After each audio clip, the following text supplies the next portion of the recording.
last we left off, tasked with two objectives. Tasked with two objectives through legal blackmail, essentially by Grand Arbiter Idis Vitan. You began to track down the dragon, following the steps of stories of old. Chris remembered, heading to the Shard Mountains as its last known lair position, crossing cracked earth, broken ice, shivering rivers. With the help of Jenna and Giorgio guiding your path, you very quickly find yourself to the base of Rotave, the cold-hearted's lair, a huge mountain covered in ice. The kills of the old dragon embedded in the side as a warning or out of vanity. Climbing the mountain, nearly falling a few times, and breaking into the lizard's lair, you find imprisoned Yeti, one of which was bigger, standing up straight, wielding weaponry, covered in blue paint in spiraling patterns and wielding a huge glaive made of ice. After some brief communication, you have a conversation. The painted Yeti introduces himself as Kolo, and after some diplomacy and a show of strength, Kolo takes his opportunity to betray his imprisoner, killing the several kobold that have been harassing him and the other more primal Yeti. Guiding your way through the lair, he knocks through an ice wall to reveal a cave frozen in ice. There, you find two more feral-looking Yeti, also covered in blue paint, smaller than Kolo. Kolo says something in a language most of you don't understand, but Jenna, you pick it up that he is speaking Aquan, a dialect of Primordial, and that these are his children. Ushering them out, Kolo guides you to an inner sanctum, where you confront the ancient white dragon, who's currently resting at the top of the ceiling like a massive icicle. Rotave, your quarry of the hunt, as well as his hunt, now before you in full splendor. Taking every chance to not die, Jenna, you loose your great gamble arrow, and with laser-like speed, the spiraled arrow drills through the hide of the old dragon, leaving a trail of arcane magic to come crashing back into him, dealing very sizable damage. The fight, while dangerous, is short, and Rotave and his horde lies dead below you, turning his corpse into a flying house and naming it Polaris, and divvying up the horde's contents, finding all sorts of interesting trinkets and bodies occasionally. You buy a few bags of holding to contain all of the treasure, and a few amulets of proof against detection and location. Polaris scaring off a few frostwalkers venturing to the cave after you, because you've been here for a while. You now reside within the magnificent mansion inside of your ice house, discussing what the move is next. That is where we left off. So, currently huddled in the dining room of Chris's magnificent mansion. Very nice, very cozy. Dinner being served to you. What would you like to do?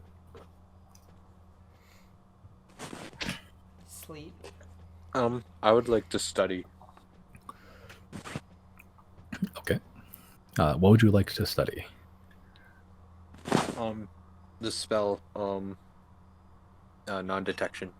Okay. What spell level is that? 2, 3? Yeah, that's 3. Okay. Yeah, so you can spend the next, 3 hours or so? Yeah, to do that, you can spend your requisite amount of ink, 150 gold worth, I believe. Yep. Okay. Is it just one thing of paper and ink? It's 150 gold worth. 50 gold per spell level, so it's 3rd level, 150 gold. Okay. Yeah. All right, so that'll take, I think, 3 hours. So while Chris is doing that, what would the rest of you like to do? We should probably, I don't know if we want to use this time to do it now or if we want to do that when everyone's rested up, but we should probably hit up Merrick and tell him to meet us in by the docks or something, right? It's going to have to wait until we're rested because I already gave all my stuff back and I have no idea what I was missing beforehand. Okay, that's fine. Chris can also, I guess, I mean, I don't want to volunteer Chris's resources, but I guess if Chris already got his long rest, he could theoretically also do sleep, right? Sorry, not sleep, dream. No, Chris didn't get his long rest though because he casted Magnificent Mansion. I got my long rest before. Well, yeah, and then casted it, and now we have to do it again to get teleport back. But I'm doing my studying while the other Zero and Jana get their long rest, True, true. and then I'll probably be up an hour before they get up. Simon, Yes. what is defined as dawn? Generally For when the purposes sun Okay, rises. not yet then. Okay. Which, yeah, handy dandy. Now that I have a clock, I can see when sunset, sunfall is. Sunfall, sunset, sunrise. Yeah, that's it. Okay, then I guess if nothing else can be done until resources are returned, then I will, I guess, take a long rest. Okay, so you find your way to the second floor, to one of the rooms up there. Yeah, just with everything's made of ice. It's very strange. Everything's almost lit. Everything is lit with this.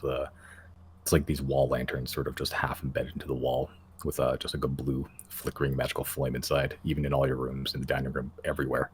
No, you find your way to your bed and sort of just sit in it for the first time. You're expecting it to be cold, considering that the blankets are made of snow and the bed is made of like this weird, like almost like water droplet type of material. And as you sort of take the plunge, sit in it, it sort of just wobbles a little bit, waterbed style. Wait, are we still in the mansion? Or does Chris need to close it while he studies? I guess you can, We actually, can yeah, never also mind. probably You can leave sleep it in the mansion. freely as well, right? Yeah, you can sleep in the mansion. It's up to you. I want to stay in the mansion just because I don't want to be scared on. Okay, so you just go into a normal ass bed. Yeah. Very cozy. Merrick made it. Did you do Yeah. hospital corners? Or hospital corners. What are? It's where you like tuck it, right? Yeah, it's like how they like when you tuck sheets really in tight, like how you would at a hospital, like hotels. I didn't know. Oh yeah, I didn't know it was called that. I did either. Yeah, as you you go into this very tightly bound bed with the blankets. As you sort of pull it in, pull it off and go in. You hear your door open and you see a spectral Merrick sort of just walk in and start tucking you in. Thanks, bud. Anything you ask of me. God. Bedtime story. Ask for bedtime story.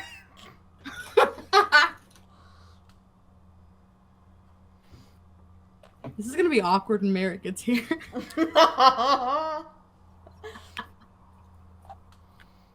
Just to be You're like, tidy, "Yes, Jana's also taking a rest now in her own bedroom.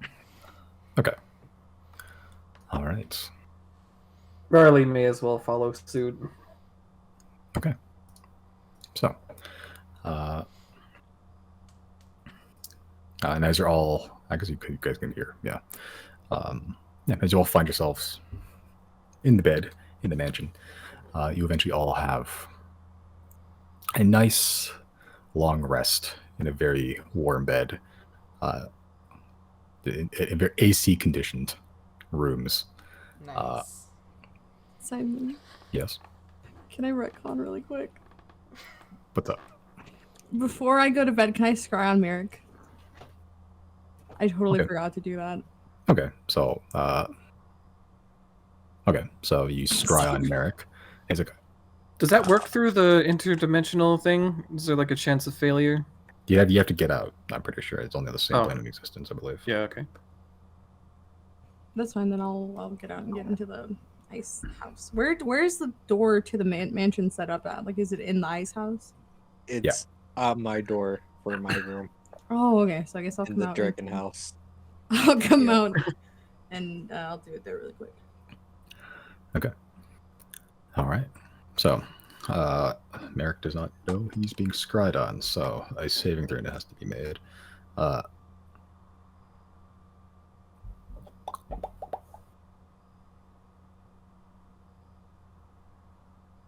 The DC is just 15, so yeah.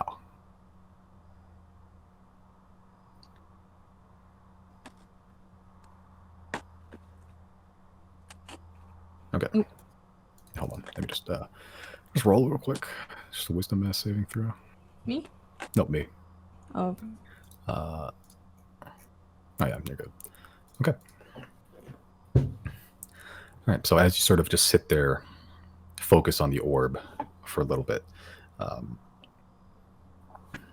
As you're sort of focusing on it, you see the edges of your vision begin to blur, and they begin to blur more and more until just your periphery is just like this opaque blue blob. But the only thing that stays in focus is the orb, the sort of transparent glass on the outside of that golden ball on the inside, sort of wrapped in feathers made of gold. And I was sort of just focusing it more and more. About the 10 minutes pass as eventually you didn't really notice this, but like all of your vision eventually is blurred to the point that it's become black, and all you see is the orb. And the next time you blink, your vision shifts, and you're sort of staring down at the ground. You sort of look up, and you're staring up at yourself, just having your eyes closed. It's at that moment you sort of think of Merrick, and your vision shoots up through the clouds almost rapidly, too rapid to see anything of worth. And eventually, as it shoots up and it shoots down, in a fraction of a second, you are now hovering over the like an aerial view, the city of Teague, as you can see the bright torches that sort of light the streets. You can see a good amount on the wall itself. And as your vision shoots downwards, you see Merrick huddled just up in a corner, a single very thin blanket around him. Looks like his beard grew out even more than it already has. He has just a very thin shirt just on, pretty much. You can see his hands are like red, just like they almost look frostbitten, and he's sort of just sitting there sleeping in the corner. For I think the last 10 minutes.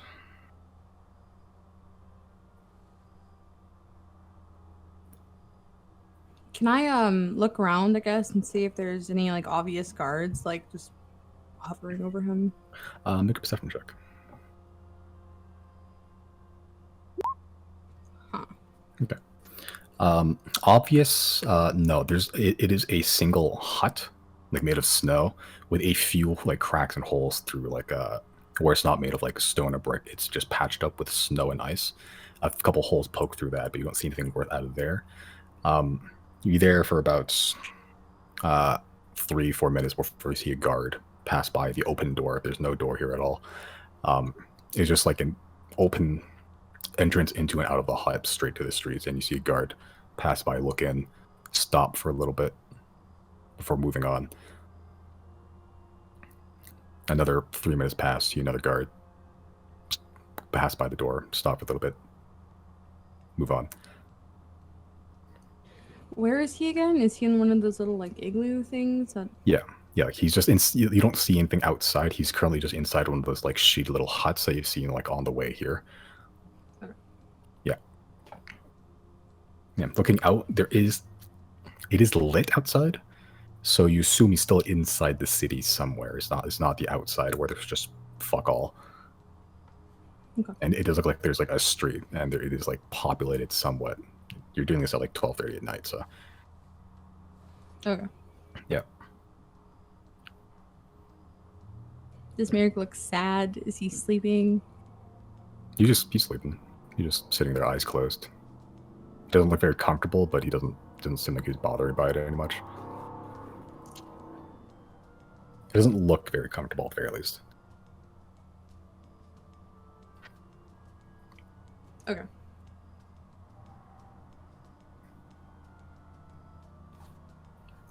Okay. And I'll say that as the scry is about to end, nothing's there for a while. You just see like a guard pass by every few minutes or so. In the last like 30 seconds, you see a person wearing bright red robes sort of just pass by the door, sort of look in before sitting at the entrance of the door and begin scribing something in the dirt, muttering to himself. As you sort of try to focus on what that is, your vision shoots back up through the clouds, back into some wilderness, back into the orb, and then as you blink again, back into your head. As you're sort of looking down at the orb in your hands, you see that the orb has opened up a little bit. And as you're looking down, the feathers that used to make up the orb have unfurled this whole time. And in the center is actually like a golden eye that, as you're looking at it, slowly closes. You can hear slight mechanical ticks as it does before it closes fully and begins rattling at the bottom of the glass sphere you're holding.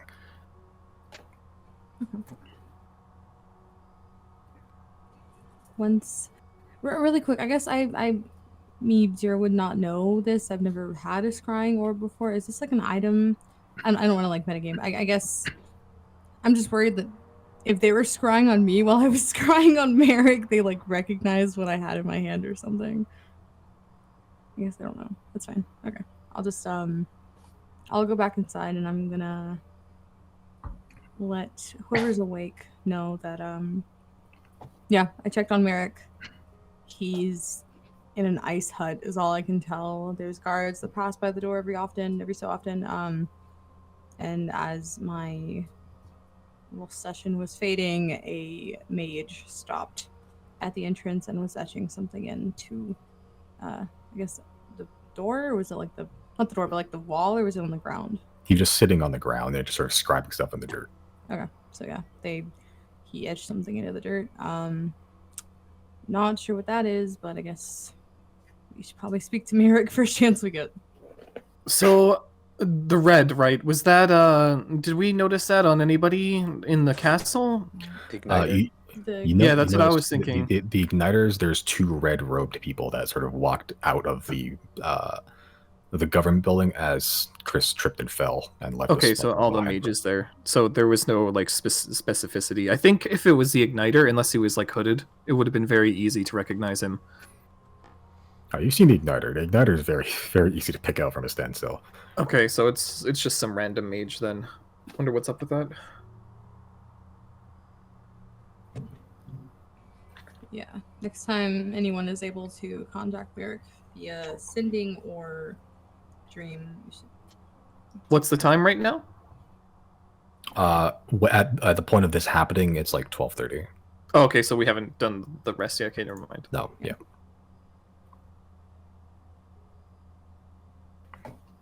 Okay, that's all I wanted. Thank you, Simon. Sorry. Yeah. I'll say that as you're about to enter the magnificent mansion, you feel like your ice house, the dragon, shift a little bit, and you hear a deep, grumbly voice. Master, shall I take off, or will be residing in the ice cave for the night? I think we need a bit more time to recover, if you don't mind. Actually, can I cast message and respond to him? Sure. Okay, I'm gonna cast message and say that in his head and just say, I think we all need to still get some rest tonight, so just take it easy, give us about until sunrise, and we'll be ready to go. Understood. I shall be waiting for you here in the morning. All right. And you enter the magnificent mansion inside of your house, in the middle of your house. A long rest is had, and canonically, all your stuff can now be refilled and replenished. And I need to roll.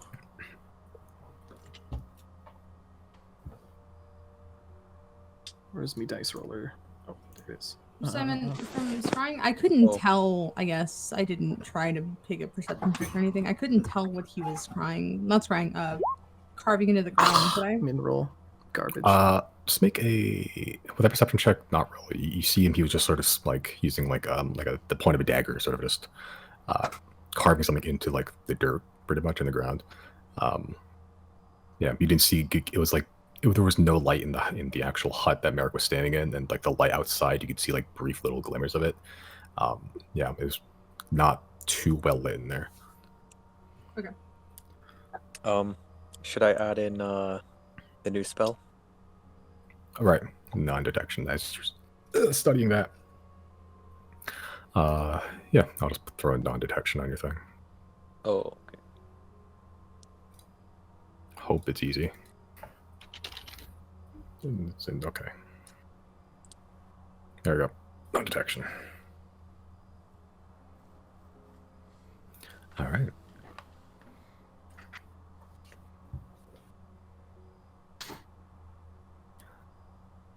Okay. As you all awake, some of you earlier than others, uh, you find a well-prepared bacon, eggs, and like some little spinach greens plated out, all ready in the magnificent mansion for you.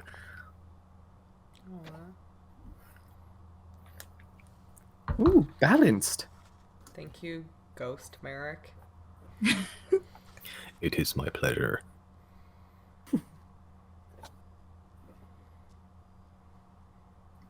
Should we, I guess when we're ready to go, should we run the plan by Rotave as, not Rotave, by Polaris as well and let him know, like, 'cause he'll be under invisibility, so he needs to not attack. Right. Well, you have infinite message, right? Yeah. Yeah, go ahead and do that then. Okay, I guess I will pop out of the magnificent mansion and just let Rotave know that, I'm gonna cast message and let him know, we're going to be leaving soon. Chris is probably going to cast a couple spells on you so we can get to the city quickly. I hope that's okay. But once we arrive in the city, we need you to not attack anything, or else the spell will dissipate, if that's okay. I will do as instructed. I will attempt to make as little footprint as possible. Excellent. 5,000-pound dragon on his tippy toes. I meant to ask actually, because I remember like the other night Simon was like, "Yeah, the dragon's just gonna stomp through the city, tiptoe through the city." That area by the docks that we received the arrows at, was that an area not like open? It looks open. It was open, but there's still people that walk through that area. I see. Yeah. Like, out of all the places in the city, that was one of the more well-populated places, just because it's like the only other place of worth in the city. Like that is theoretically the only way in or out. All the goods come through that area. Like, it's fairly busy by the docks. All right. If we're going through with the plan, then I need to message Merrick and tell him to be at the docks, or at least close. I was gonna ask, do we want to do it as soon as possible, or do we want to wait for nightfall? Maybe we'll have a bit more cover and there will be less mages available. I am scared about what that fucking mage was doing in there. At the very least, I'm going to inquire about it.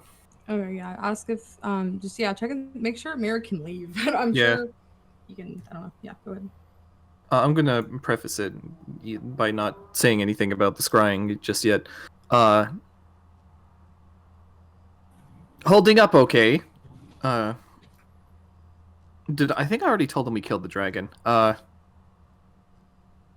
We're currently scheming to get you out early without the Arbiter catching on.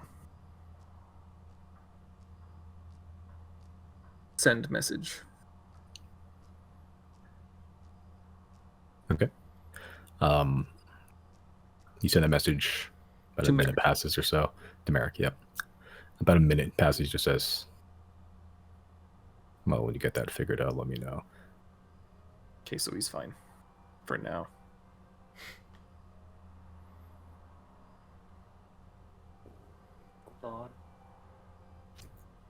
He's fine for now, and it doesn't seem like anything that Mage was doing hampered our ability to communicate with him. That's Let's. It's possible we have the luxury of time. Whenever we do it, let's just make sure Merrick is like far away from that little igloo thing. So whatever they put there cannot activate while he's by it. Right. So are we waiting for night then? I was up to you guys. I wanted to see what you guys thought about that, or if you want to do it now, like as soon as possible. We didn't spend any time at night there except in the room, right? Yeah. Hmm. Do you want to tell Merrick where to meet us at least? Not until we decide that we're going. Okay. Oh, Is it a D6 that I roll or D4 for the pointy stick? D6, I believe. Yeah, 1d6 plus 1. Okay. So 3. I'm gonna check with Jenna and Chris. Do you guys think we should do it as soon as possible, or do you think we should wait till nighttime and maybe that'll give us a bit more advantage? In at least like hoping that some of the mages are asleep, and maybe a little bit of cover. I think if we have the time, we should wait a little bit. Seems like Merrick's fine. Yeah, nighttime might be good. I've got no objections with that. In that case, Polaris should get going. Yeah, we can send him out, and then we can. I mean, I guess we need to talk to him to let him know. I guess at some point, you can cast sending to him, right? Cast what again? Sending. Oh yeah, several times. Okay, then I guess yeah, we can tell him to just travel with us above us if that's okay, or come nightfall we'll meet up with him again, and our plan will commence.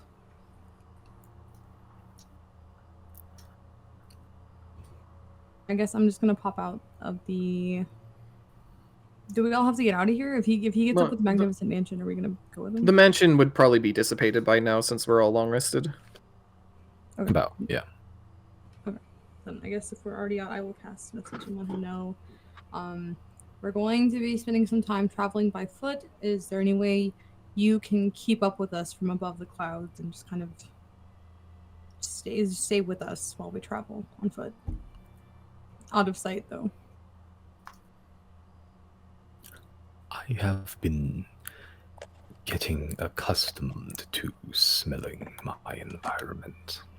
I believe I should be able to track effectively. Okay. As long as you stay out of sight if possible. High above the clouds I will reside. Okay. Sorry, go ahead. I was gonna say, do we want to like cast invisibility on him now really quick, and then he can just hop out and go into the sky without the Frostwalkers seeing him come out? Because if we walk out and they see us, I think we previously talked about lying to them and just being like, "Oh yeah, we killed him after you left." If they see him come out, they're gonna know. Yeah, go for it.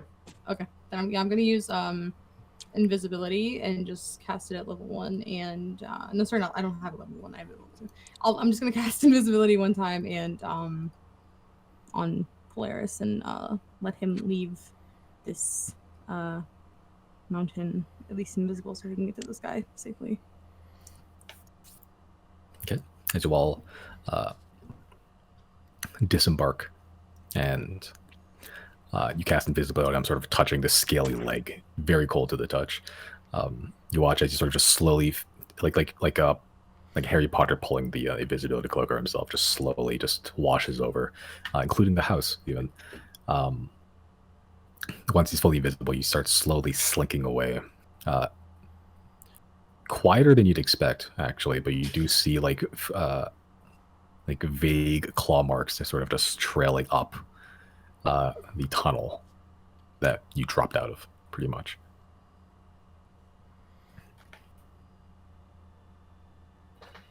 And you're sort of just left to your own thoughts. Well, Chris, you want to make like a dragon and fly us out of here?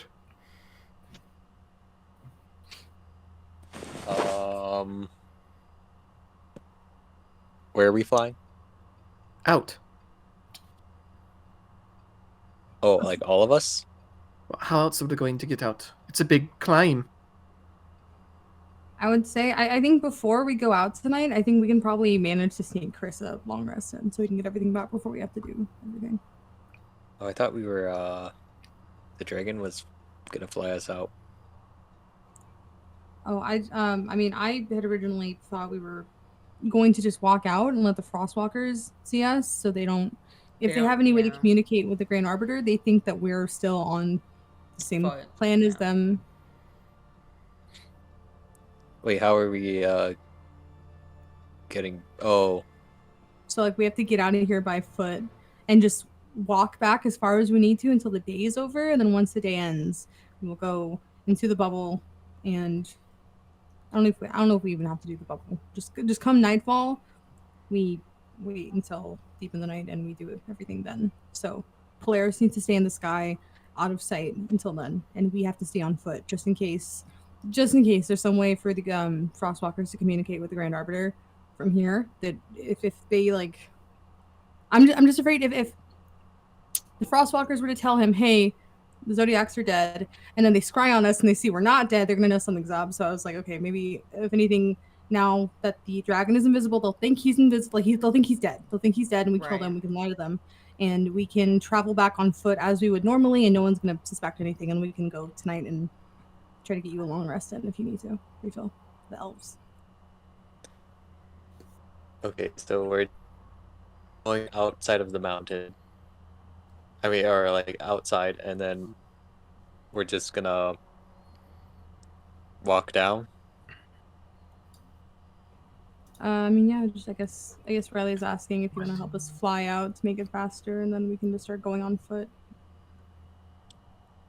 And then we how are we getting back on the dragon? Am I doing that or? I mean, we're gonna have to wait till deep in the night, but he's gonna be tracking us while we're walking, and Riley can cast Sending to call him to meet up with us anyway. Okay. Well, would the dragon be noticeable by then, though? He will. I'm hoping that we can act fast enough that we can cast invisibility on him quickly and teleport quickly. So if the Frostwalkers see anything, hopefully we'll be in Teague by then. Okay. I think, well, yeah, once the plan begins and we cast invisibility on Polaris and we teleport to Teague, everything's going to be really fast after that, because we're going to have to quickly cast it in case the Frostwalkers see us, quickly get to the city, quickly grab Merrick. If I have another thing of chalk, I can probably teleport us back to the dragon. Oh, it's true. I forgot about that. But we can just use fly for now. I'm casting fly on the dragon. Fly? No, on us. Oh. Because the dragon already left. He's invisible right now. So I think Okay, Riley was asking if we can get fly so we can get out of the mountain the way we came. Yes, correct. Otherwise, it's a fucking gruesome climb. 1,000-foot plus drop. Well, climb. But if we fuck up, it's an 1,000-foot drop. So just fucking fly. Yeah, I can do fly.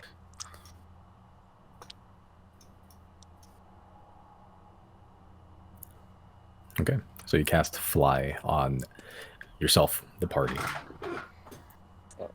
Yep. All right, expending whatever level spell slot. As well, have that familiar, sort of just floating feeling. You all sort of just very gracefully, you're used to these at this point, fly up the sort of like tunnel shaft that initially dropped you into this place to begin with. Yeah, you cross the first 100-foot one, and my disc for 20 seems to be frozen. Okay, no, it's back.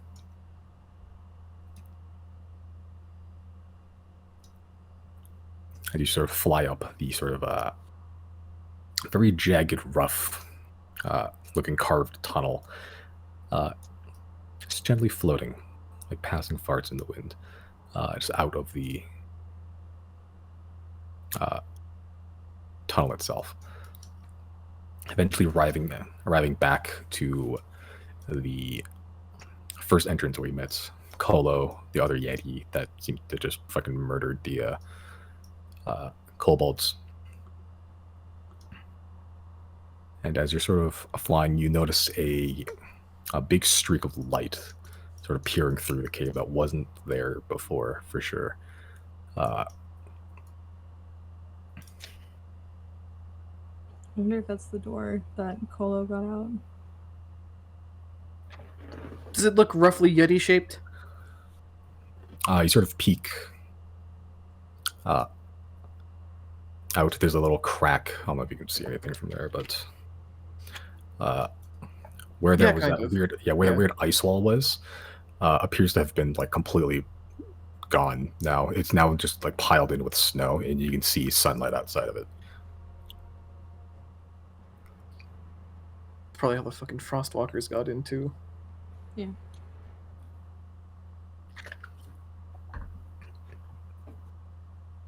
It's a bit of a waste to fly, but we may as well take it. Yeah. I wonder how far the Frostwalkers are now. 'Cause, they ran off like what, 10 or more hours ago.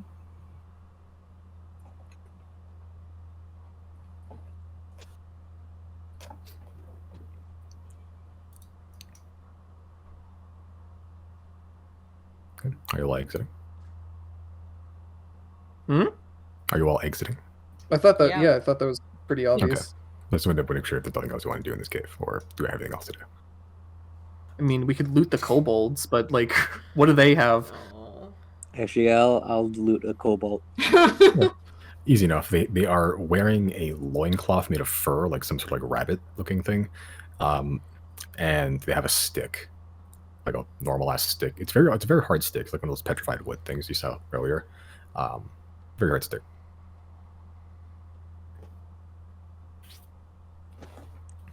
Yeah, I'll just hold on for the stick for now. Okay. All right. So yeah. So mark off one petrified wood stick from Thane if you want. Okay.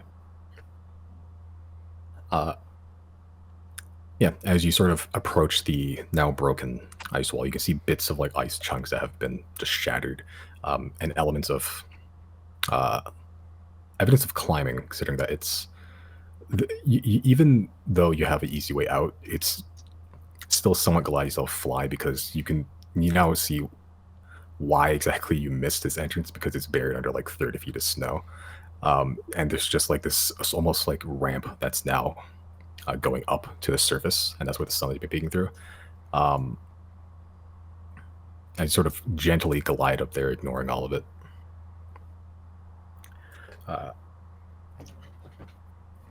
You can see some elements of heavy footfalls from seemingly several Yeti-shaped feet. Have to make a perception check. Is it based on smell? If you want to, yeah. A nat 1, and I still get a 15.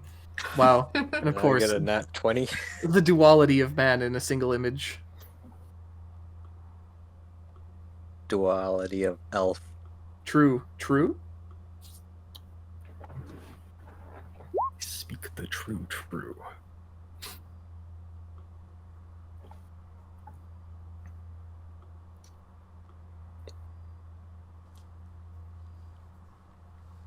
Sure. What's up? Perception check. Oh, I just figured it was whoever wanted to. Sorry. No, that's okay. It's probably fine either way. Zero walks out of the cave, eyes shut. Tana's like my seeing eye gnome. I just Oh no. I horribly describe it's white out here. Kind of cold. Okay. Yeah, it's actually about the only people that would pick this up actually is Chris and Zero, weirdly enough. As you're sort of going through, most of you are all of you are pretty glad that you're now out of that fucking cave, and no longer being nommed by a dragon. And you're sort of looking at the Yeti tracks, sort of just going a direction away from this mountain as far as they can humanly fucking go. Chris, you're sort of just looking around. You notice there's footprints are not Yeti shaped. They're pretty deep, like knee deep. They seemed like normal humanoid shaped. You're still looking at the horizon, try to see if anything else is there. So you're always sort of looking down. You see elements of a camp being set up and being quickly taken down.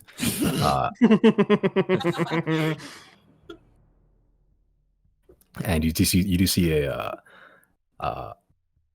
just elements of just like a campfire that was burning. It's still warm enough, especially in this area.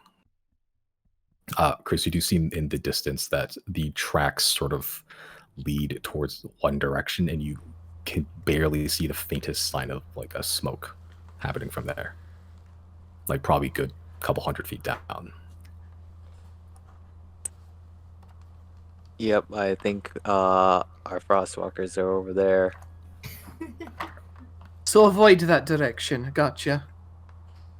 No, I mean. Well, no, we it's want not- them to see us, right? Wait, we Yeah. do? Yeah, Oh, because I'm thinking otherwise, if in case. right. They tell the Arbiter that we're dead. Yeah. Just act like everything's cool and lie.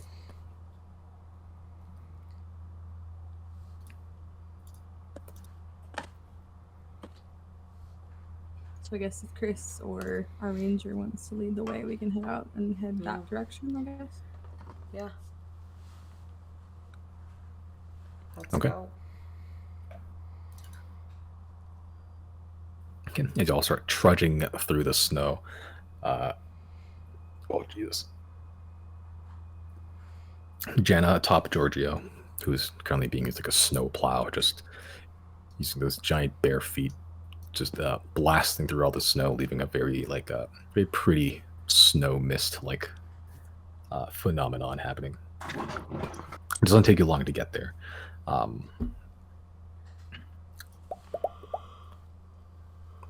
Yeah, it's gently snowing, so some of the footprints have been covered in, but you still get enough to go off, especially now that you see the faint signs of a camp happening further away.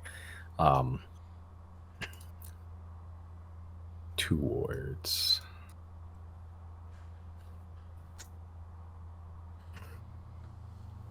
Okay. As you're getting closer and closer, you can smell vaguely the scent of burning, especially Giorgio.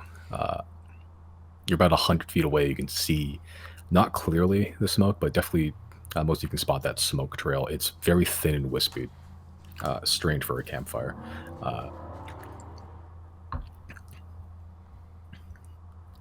Okay. As you all approach, it seems like they built camp in like almost like a crater, like landscape. There's like a divot in the snow, and they're sort of just taking refuge there. So you don't see anybody currently, as there's like a crest of snow sort of blocking that view. As you're sort of getting closer and closer, you, Riley, you would probably notice this. Oops, there we go. You're getting closer and closer, and you're sort of just trudging very casually. You see little bits of snow mounds on either side of you sort of shift and move. And as you sort of stop and look at them, they sort of burst open, and you see people, bows drawn, all covered in white clothing, just like a like scarf, hood, fur, all of it, and they're just pointing, drawing bows at you. Are these the Frostwalkers? They look very similar, yeah. What up? Do we see Munster or Jameson? You don't. There's only 3 of them currently.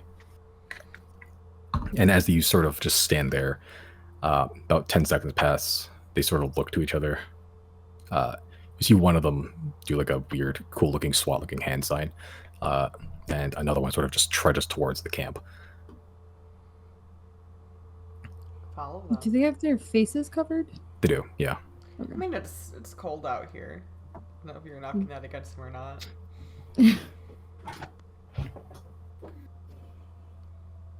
So wait, were they like totally encompassed in like a little snow mount? Yeah, they were. Who do you think job it is to pat them all in? Probably their own. Aw. Is that how you apply to the job? You pack yourself in a thing of snow in front of them. Yeah, you'll. Anyway. I'm not Yeah, trying you to notice poke a there's hole like in your a, paid assignment. I think it's just very cute if someone goes around making sure everyone's covered in snow. yeah, there's like a little white blanket over top of them, and then like they're sort of just like hiding under that with the snow on top. Oh, that makes sense. Yeah. I'm imagining like these were like kind of like, you know, like half snowman things and they just pop out. Yeah, I did too. Okay. Yeah, Okay. they're like, yeah, they were on their knees essentially pointing their they're yeah, little ball formations, fetal positions in the snow. Oh. Yeah, They about a are minute not passes. getting paid enough to do this. About a minute passes. That same Frostwalker comes back with a very familiar looking Goliath in tow. No face covering. Just like a very simple fur hat on. Sort of just trudging through the snow, walks up right towards you, and just sort of eyes all of you. Lunstow, the Frostwalker pack leader, sort of just walks up. I thought you were dead. We almost were. You created a pretty good distraction for us. Thank you. You were hiding in cave.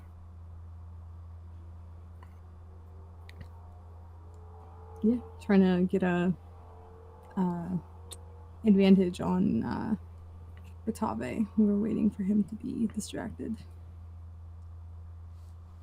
Make a deception check. Pretty fucking good.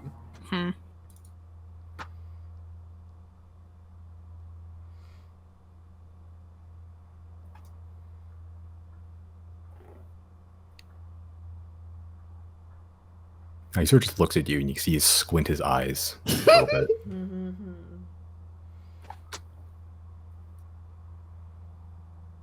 So it is safe to say the dragon is dead.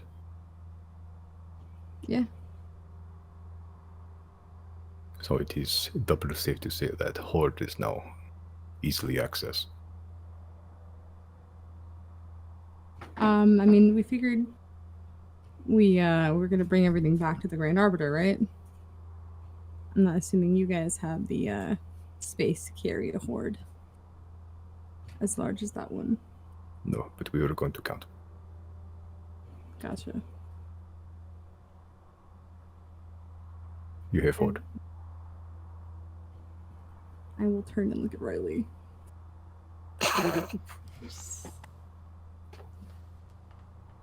We have it with us. Yes, we're ready to bring it to the Grand Arbiter. And, you know, we've been pretty transparent thus far. If he wants to search our bags, he will be more than welcome to do so. I would like to see Horde, yes.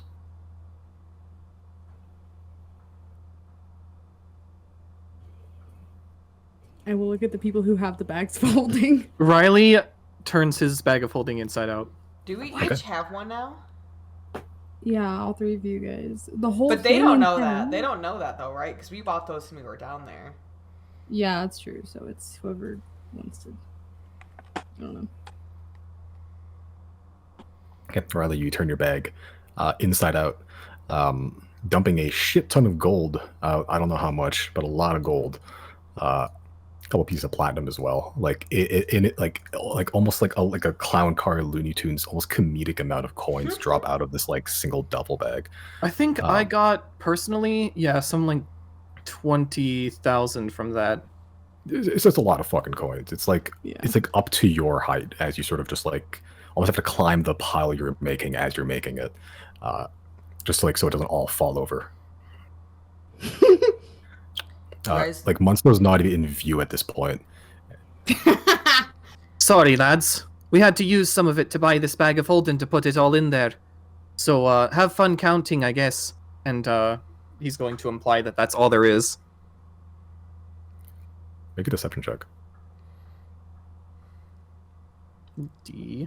Deception. You got this. You got this. Yeah, I got this.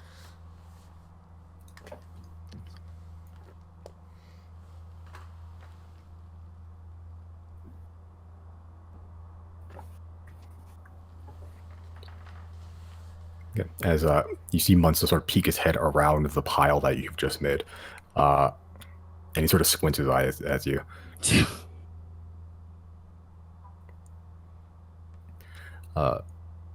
sort of looks to the three Frostwalkers that are sort of surrounding you, and sort of just goes, "You three, you begin counting. I will go to inspect dragon, make sure he's dead." Cool. And as he begins walking towards the cave that you just exited out of. Oh yeah, and we actually exploded it with a fireball. It's disintegrated. And we sold the remaining parts. Hope you can understand, considering Grand Arbiter's taking so much of our cut. We collected some from killing the dragon. Not much, but something. If you want to go down there, there's still a ship that you can claim. It's a bit in tatters, but a cool robotic thing in there. You exploded dragon. Yeah, and sold whatever was left. I think there's more gold down there too. We just couldn't fit it in that bag.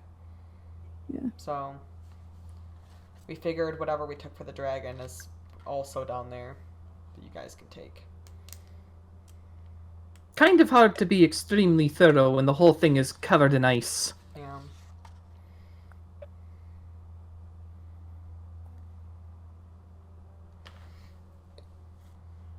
How did you explode dragon? I look to the wizard. I can show you He if does you the want. explodies. We also bought special equipment before we came here. You can ask Jameson.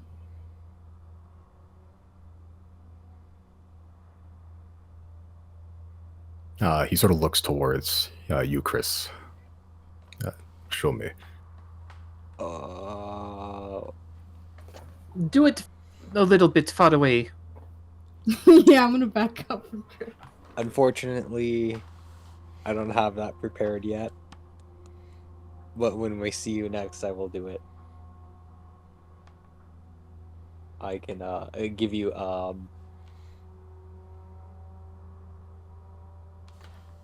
small demonstration of what it would have been. Gianna still has the Great Gamble arrow, right? Can she just show him that of like this was helpful? Yeah, it was a group effort, but the wizard killed them off, or finished them off, I should say.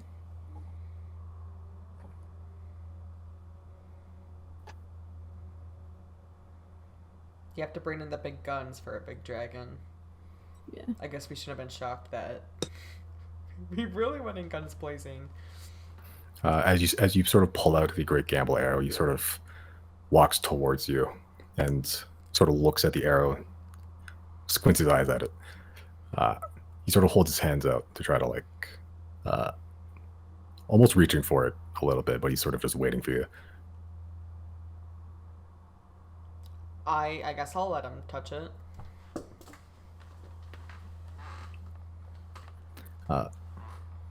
He's sort of holding it in both hands, inspecting it like end to end, sort of just like testing the sharpness with the tip of his finger, sort of just running his finger just along through the just pure metal fletching on it.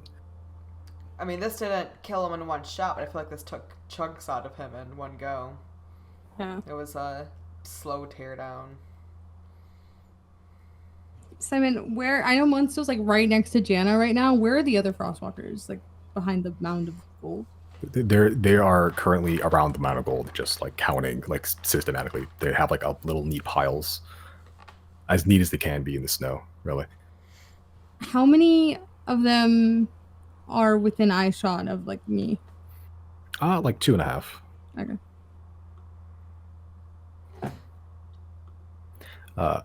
He sort of, Munster's still expecting the arrow and sort of hands it back to you. Yes, I believe this arrow did do quite good amount of damage. It's arrow of legend, Great Gamble. I've heard only tall tales through my years.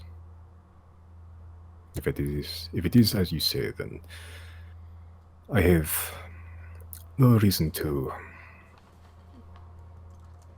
dispute your claims, but still I do need to find a some modicum of trophy to hand to the Grand Arbiter as proof of your deed. There is a camp over there. There is stew, polar bear stew. Help yourself. I will go see if I can scrape up a trophy. Okay. He sort of just wordlessly begins marching to the cave. The other Farkwalkers, paying no mind, just begin counting the, 20k of gold. Yeah, 20k. I'm gonna sleight of hand cast message to Riley. What are we gonna do? I recall this being your idea. Which part of this? Wait, it was Zero that wanted to like make sure the Frostwalkers knew we weren't dead, right? Yeah, that's true. It was. Yeah, I'm the one taking the fall here. That's my gold. Just to be clear, every time we're speaking right now, I'm casting message to Riley. Yeah. We could just wait it out and wait for him to waste his time not finding a trophy, wait for them to finish counting the gold, which will take them all day, and they're gonna need somewhere to put it. They don't fucking have bags of holding. Tough luck. I'm assuming they don't have bags of holding. They don't look like they have bags of holding. Well, but I'll be taking my cut from them, so that's a little bit of the relief. if anything, if they do have a bag of holding and they tuck all the money in there, I'll get it back before we leave. And we can just stick with them until nightfall anyway. That's how long it's going to take them to count this money. Come nightfall, we will set up whatever we need to do and just head out quickly. Unless you guys want to act now. What would we even do now? Kill them? No, just teleport to the dragon and go to Teague. We would lose out this 20k though, so I'm saying we could spend the rest of the day with them while they count it, wait for them to decide what to do with it, see if they have a bag of holding. If not, they're going to put it back in your bag of holding. We'll steal it before we leave, and then we'll do the Teague thing tonight come nightfall. I'm saying we can just stick around with him. He's not going to find a trophy. He's going to waste his time, but I don't know what to tell him.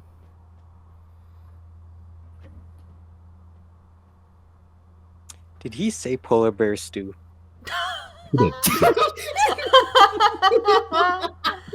Oh.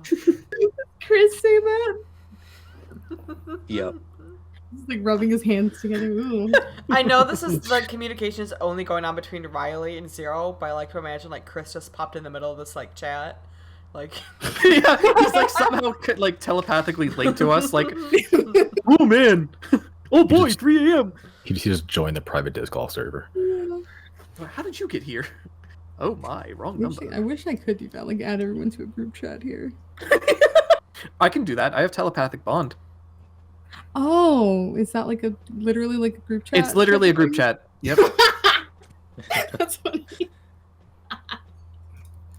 If you want, you can rename it group chat. Nah. Hell yeah. Okay, sorry. Telepathic group chat. I'm gonna. I guess Should have casted that before we left, because then we'd have a link with Polaris as well. Fuck. Oh well. Wasted opportunity. Yeah, for an hour. Yeah. I'm gonna. I guess if the Frostwalkers are just counting the money, I'm gonna start walking towards whatever little camp he pointed us to just kind of get away from them so we can talk. Okay. Yeah. You all going there? You guys have something else you want to do while you're here separately, if you want. Is there like a tent around or anything? As you all make it to the camp, there is no real tent. They're just like really big sleeping bags that look like they fit 2 or 3 people a person. Okay. And they're like lined with fur. It looks like there's like they tuck under themselves to like make this like big just dude stew inside there. It doesn't look very comfortable, but it looks like it's A, keeps you warm enough, and B, slightly camouflaged because they're all like white furred. Recall that I can cast Tiny Hut as a ritual as well if we need like a place to fucking draw a teleport circle. Does Chris need a teleport circle to get us to the dragon? Yes. Okay. But Sorry, I'm confused on the specifics of the teleportation. Go ahead, Brandon. Sorry. If it's in I only have one chalk. I can only cast it once. So then we Today. hit up the Yatnies and then go back and grab another one.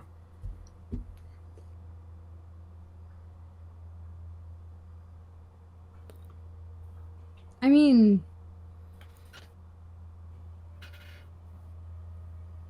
if we decide we want to teleport out of here, we should do the Atneys first. One of them will have to come with us, but I mean...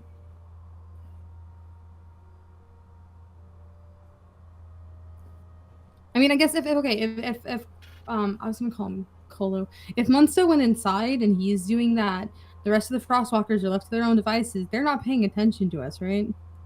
Yeah, they're counting right now, unless there's others. Can I look for like Frostalkers we don't see right now? Yeah. So there's the 3 that you passed by that were counting, that were hidden in mounds. Mhm. As you get to the camp, there's like a good number of Frostwalkers here. There's like 8. or so. Okay. And they're just milling about. They're not hiding or anything. Make a perception check for unseen. Perception. Oh. I see everything. Yeah, you see, you gather, you kind of remember those mounds they're hiding in. You see about 4 more just spread out on the other sides of the camp, just sort of surrounding like a big ring. Yeah, so like the 8-ish around here. You do see like there is a stew going. There is like a faint fire, but looks like the fire sort of like embedded in the snow a little bit. And you just see like a good amount of just good supplies, just sort of haphazardly thrown about. Those like sleeping bags. You do see a somewhat familiar half-elven dude just chilling around this fire with like this metal like tin bowl, just sort of eating a stew. He sort of sees you, Jameson. As he sort of approaches, sort of looks up, wipes a bit of just like stray like stringy meat from his lips. Just I thought you died. You know, you got to employ a little bit of tactics when you're fighting a dragon.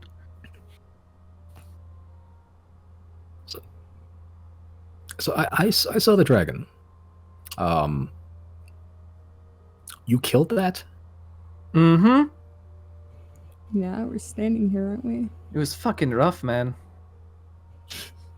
He sort of like scoots forward on this like small stool that he sort of, it's like this like weird foldable ones. Sort of scoots forward and just like almost eyes wide, almost like a child's like, how'd you do it? Oh well, we got a preemptive strike to start, and then you know, we exchanged blows a few times, almost froze to death a couple more, and then hid out where he couldn't find us until you guys came along and created enough of an opening. And then we exploded him.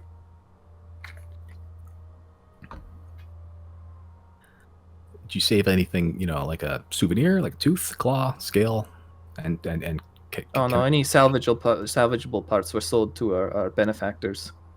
You sort of see him like sort of look off to the side a little bit and just like silently mouth, fuck. Can I like insight check him to see if he wanted to like take credit for that? Make an insight check. You don't gather that you haven't met Jameson like too much, but you don't gather he's that type of individual. You just sound like when you said you sold all your parts, you get the sense that he just wanted a dragon part. Oh.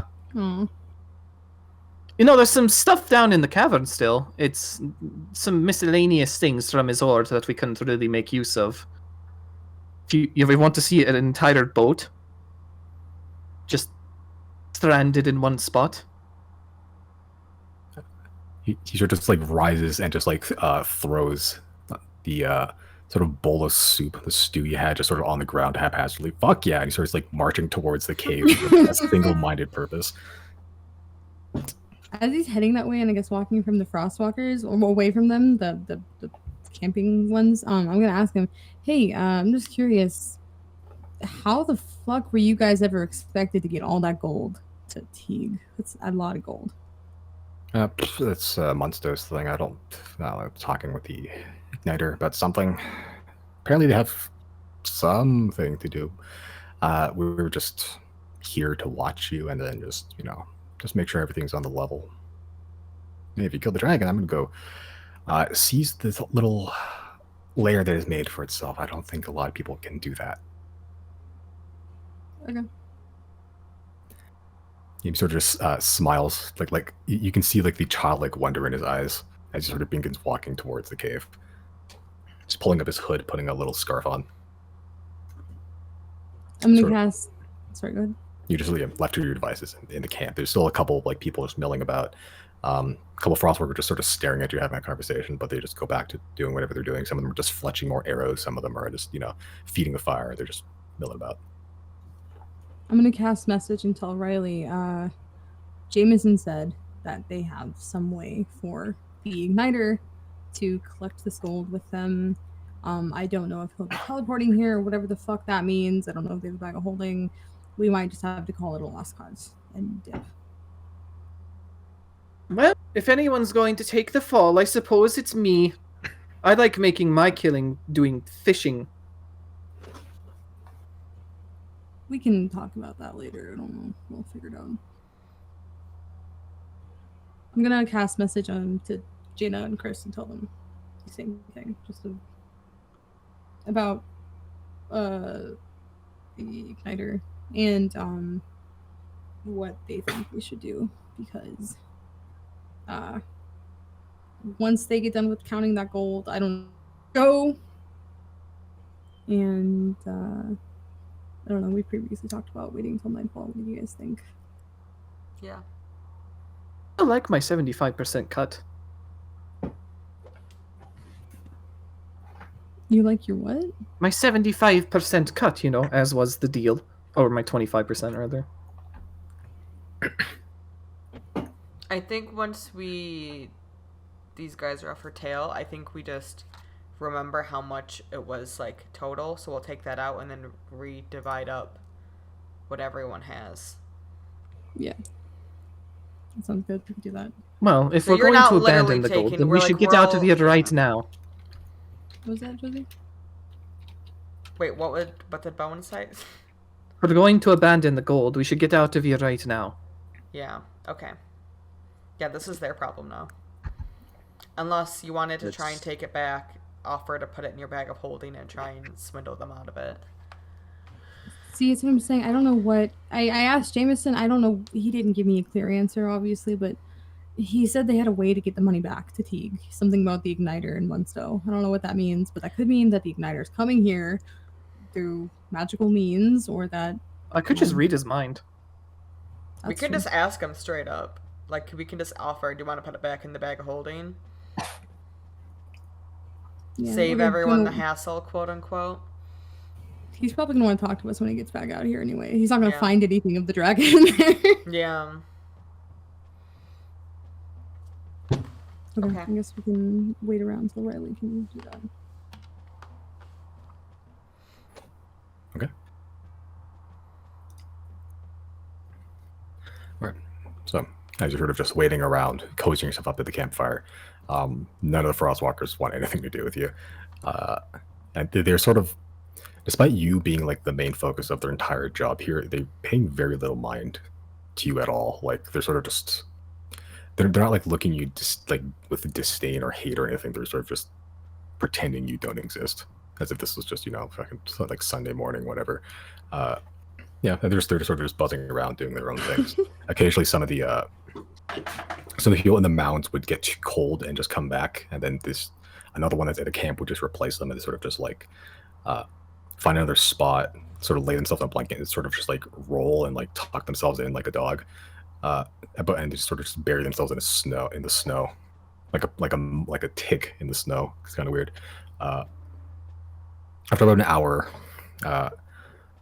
Munsto and Jameson come back. Jameson looking with like just like he's in Willy Wonka's like chocolate factory now, just like big wide smile and everything. Munsto looking mildly annoyed like usual. They sort of just make it back to camp.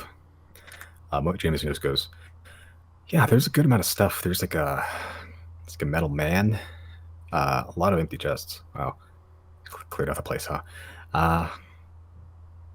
Yeah, that ship looked real old. Huh, that's what you get. That's what you get for being a ancient lizard. Monster just pulls out like this like meatball-sized chunk of flesh. This is the dragon. I found it pasted to the wall. Ew. Probably the arrow that did that. There was a very deep crevice where I found it. Yes, Gross. I do climb. Python in the rope. Jameson helped me with that. Sorry, we couldn't leave more. You know, it's a fucking dragon. It's You bring out the big guns for those. We do make a living as well, so makes sense where there's no parts left. Yeah. I expected to be more blood, but yeah. Especially if you butchered all of it. Jameson, go get the bag from the chest. Jameson goes, alright. And he sort of just goes off, just over the horizon and begins like digging up something. He sort of looks to the couple frostwalkers that are counting. How much is there left? One of them just yells, just about there. Already? It took you guys There's only like 4 hours to count. 20,000. It took you guys Yeah. like 4 or 5 hours to count the entire horde. Okay. Yeah. I'm gonna cast message to Riley and let him know. I don't know if the Grand Arbiter is about to get here, but if shit hits the fan, what then? Well, I don't know. Improvise.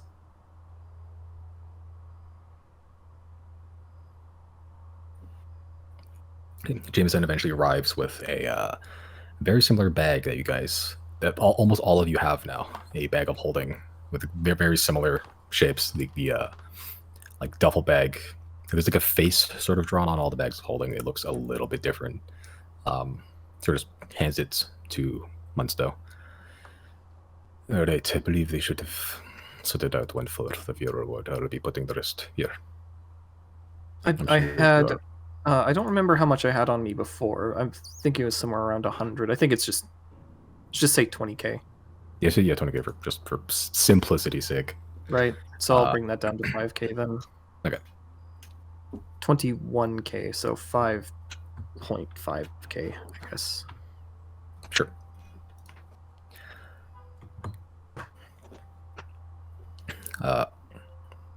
He sort of just walks over to where they're counting, throws a bag at one of them, and sort of just like picks up a big cloth and sort of just bundles it up. Sort of walks back to you and hands it out. I believe this should be 1/4 of the horde. My pleasure. Thank you very much. Yay. Never thought I'd add Dragon Slayer to my resume. Pretty sure there's no fish I can't catch now. You are one of few in history. It is a point to be proud of.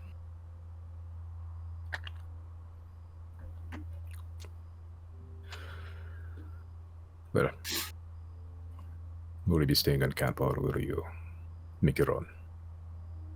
I'll make my own, and I'll just ritual cast Tiny Hut. If you need me, I'll be in here.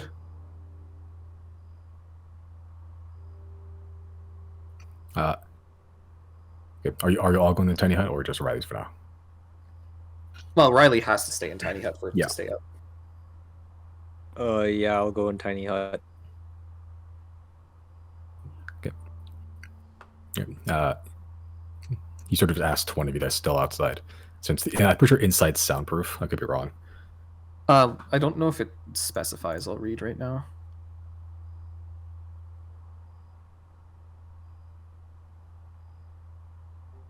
Dome is opaque, transparent inside. All other creatures and objects are barred from passing through it. I imagine sound counts as an object here. Yeah, I didn't say anything about sound specifically. Yeah, I guess you can hear stuff outside. Yeah, I thought it was soundproof for some reason. Weird. Is it not? but I don't think so. It would say like sound what goals that can't pass through it if it was. Yeah, No. you all sort of hear Bunsto I've been meaning to ask, what is this thing? What thing? Tiny hut. Oh, It's the dome you make. yeah, it's just magic, man. You know, Yeah. you create a house, or you know, a space to be safe in, Yeah, for the night. and it's fairly impenetrable. How do you think we got rid of that dragon? This is clever. It's all Riley. Well, no. If we didn't have Mr. Fireball over here, we wouldn't be alive today. Well, you'll stay there for the night then, or are you going to go? Still have one more to go. What was the last thing he said? Still have one more objective to go. Oh, Lipat, you mean? Yes. Ah.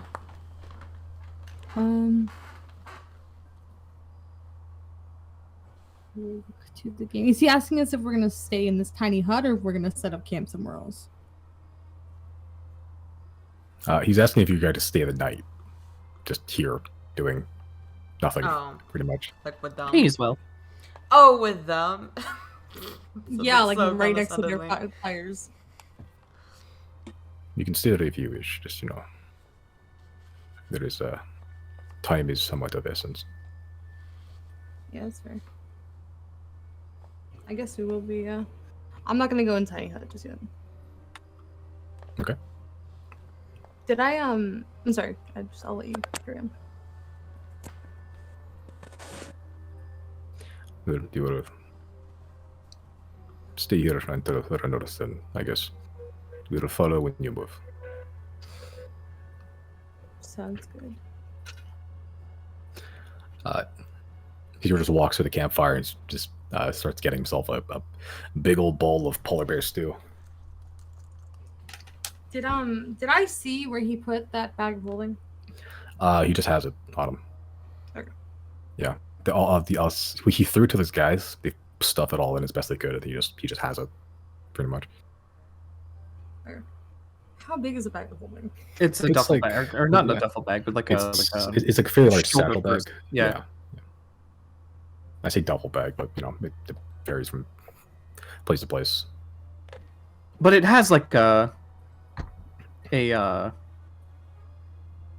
what's it? A leather strap, right?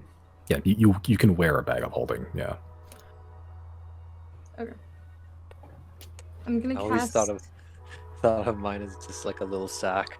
Yeah, I thought it was Like like a Santa laptop Claus? bag or something. No, that is exactly what it is. Kind of. Yeah. Okay. No, what Mills is thinking of is like the fucking bomb bag from Zelda. Oh. Yeah. Or Santa Claus. Yeah.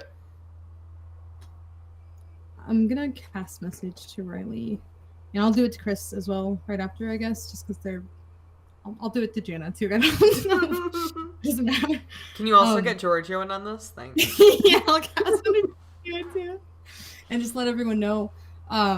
Before we teleport out of here, give me a second to come out here and get the bag back, and then we can go. So with the dome, right? Does it have a door that opens? Nope. You just pass through. Whether if you want someone to pass through, they just pass through. We can cast invisibility on Zero and just let them fucking have a time.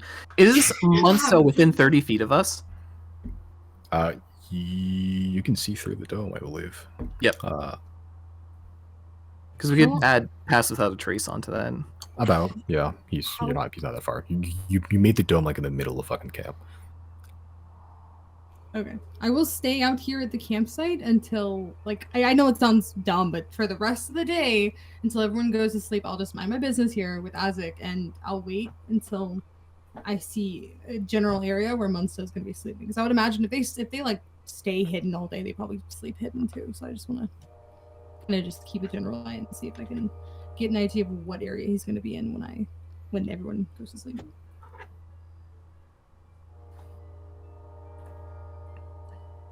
Okay. All right. So you're staying here till the night. I mean, I'll stay out here. Yeah. What time is Okay. it when I put up the? Because it's like 3-4 hours after we left, so it'd be like what, like 2 p.m. when putting up the thing? The tiny hut? It was 8:30. You climbed out, which only took like 10 minutes, and then got to camp. We'll wait So like closer an hour. to So noon when I put it up then. it's like 9:30, 10 right now. Oh, okay. 9:30, 10 o'clock. One of those two. But since we're further north, it gets darker faster, so the 8 hours of tiny hut, we could even just use 4 of that and then go through with the plan. Yeah. As long as the elves can get everything back before we head out. Well, first thing we need to do, ring that bell and get some chalk. You guys want to do that in the tiny hut? Yeah. Out here.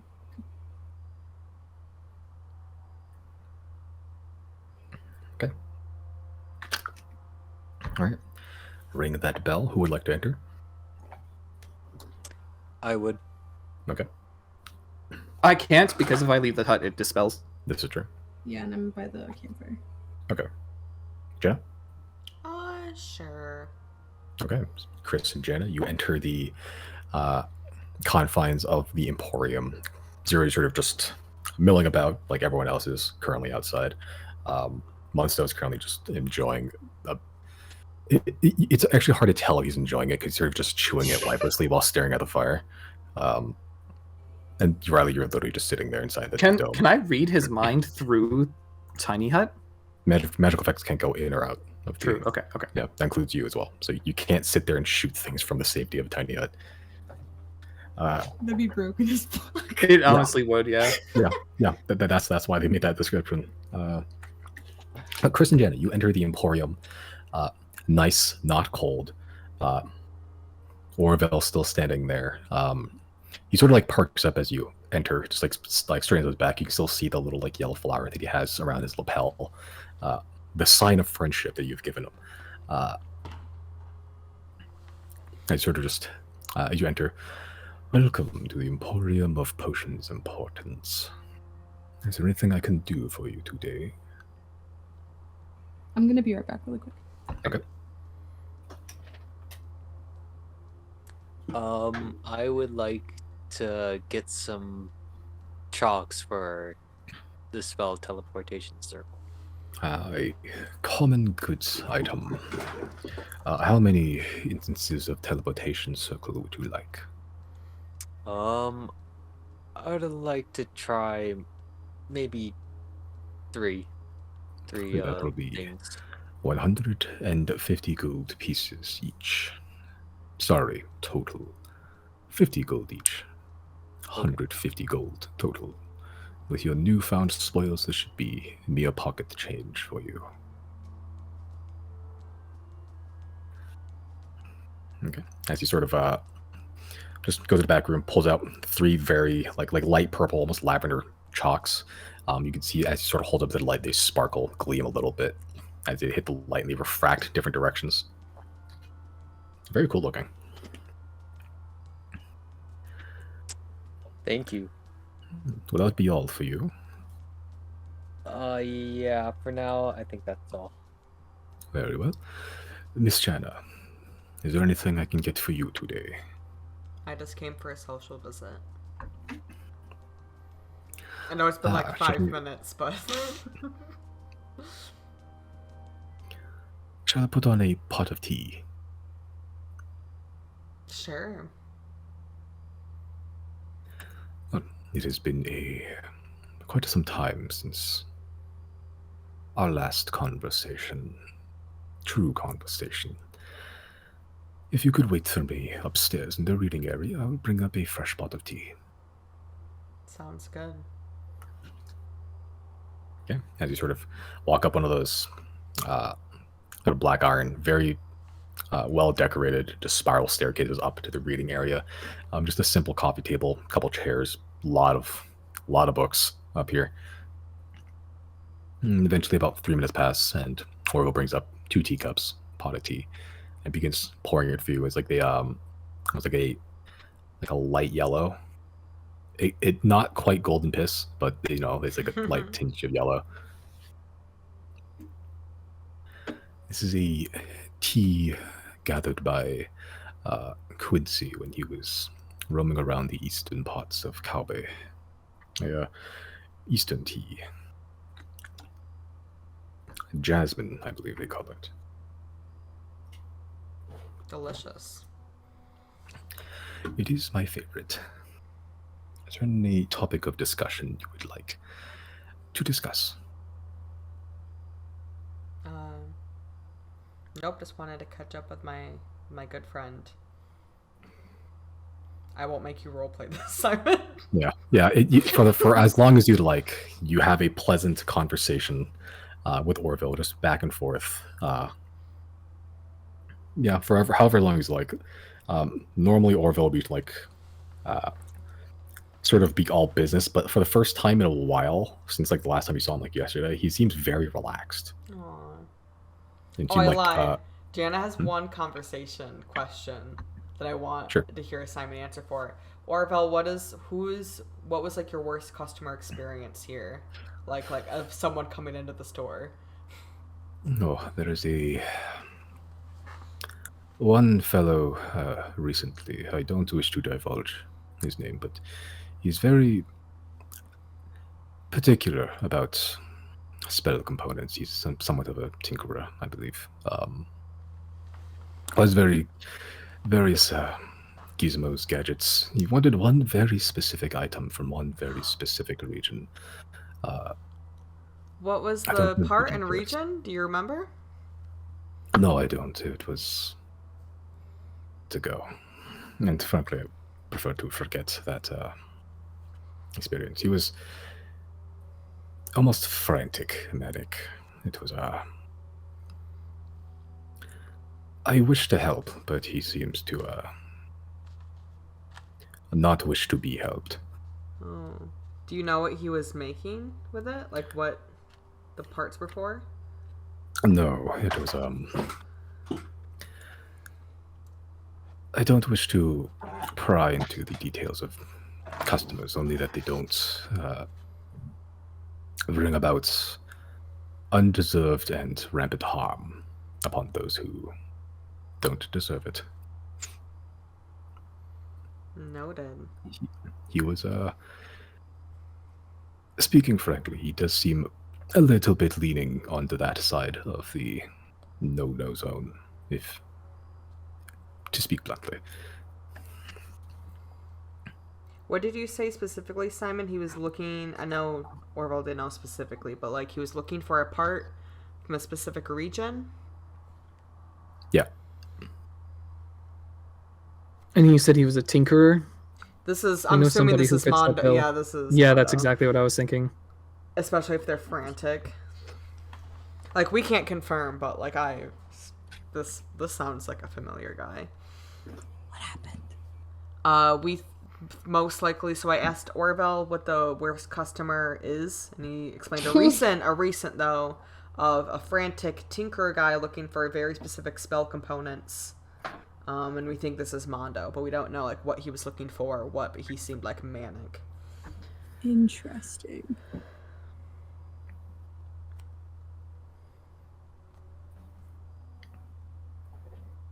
Alright, and then other than that, they'll just be making idle chit chat. Okay. Yeah. After that conversation, the conversation changes to things more pleasant. What the weather is like outside. Have you heard the news? Have you heard of the high elves? Such, Oblivion topics like that. Skyrim.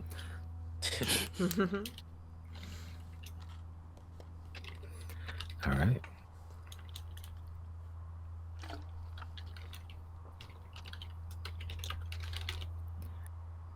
Okay. Anything else you'd like to accomplish today, anyone, before night falls? I'm gonna not send Azek. I want to bring Azek out and allow him to just perch up somewhere kind of high and instruct him to watch Munsto. Just keep an eye on him. Okay. Yeah, they're somewhat sequestered near-ish the base of the mountain, like not that close though.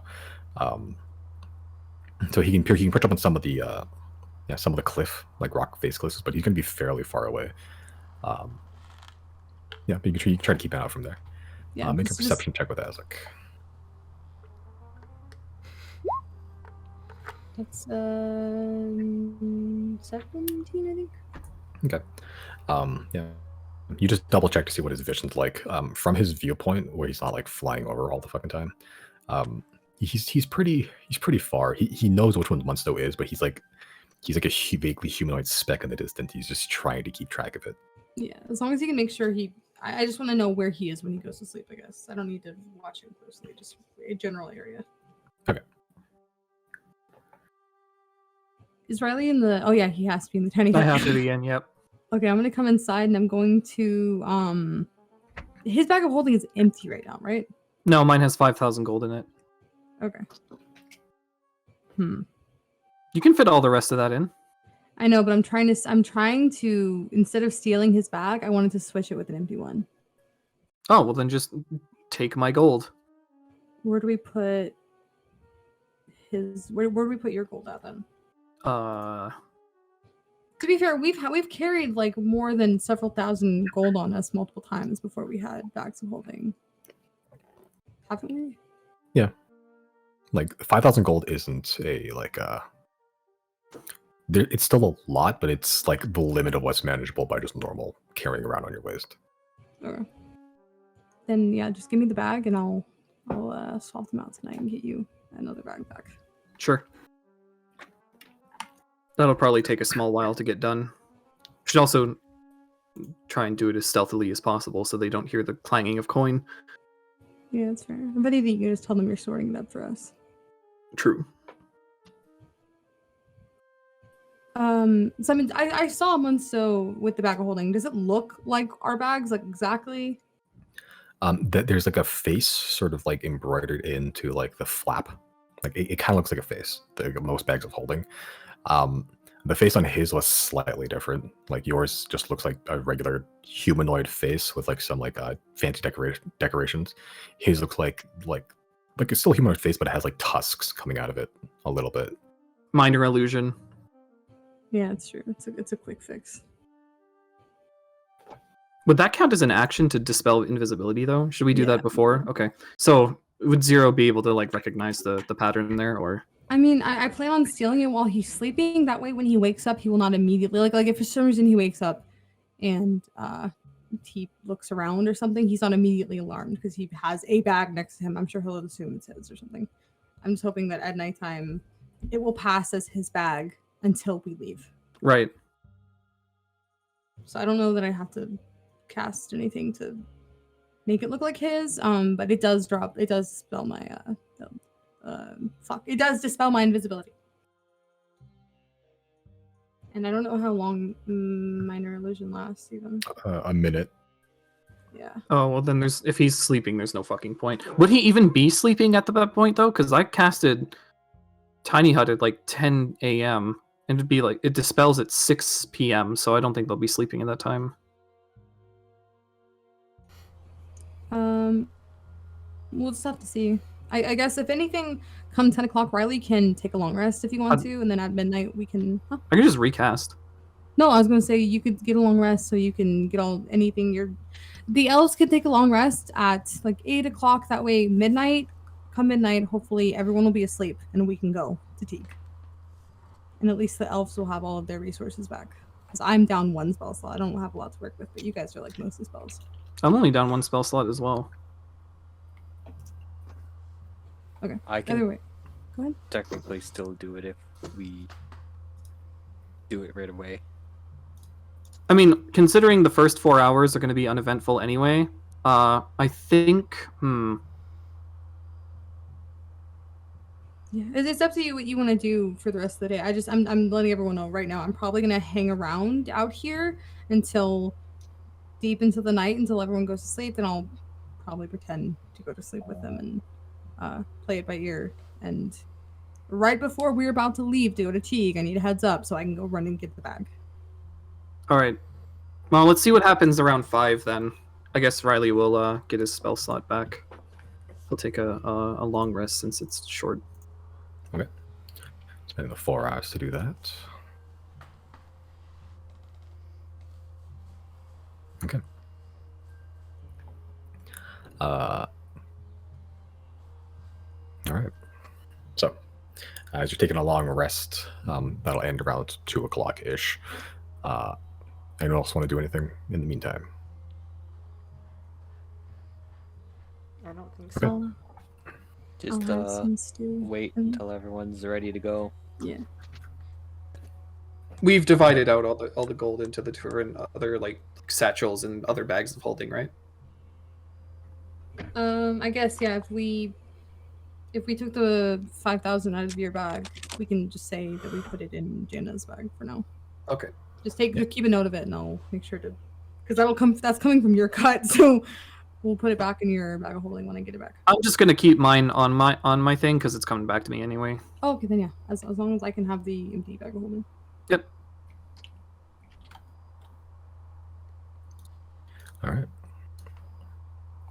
Zero, you have some of the bears too.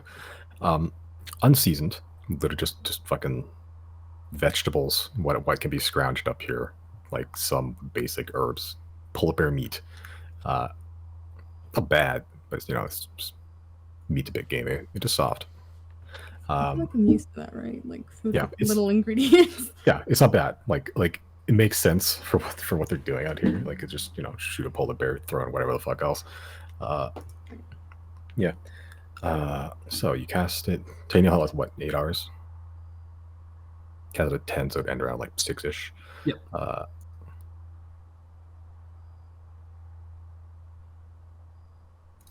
Okay.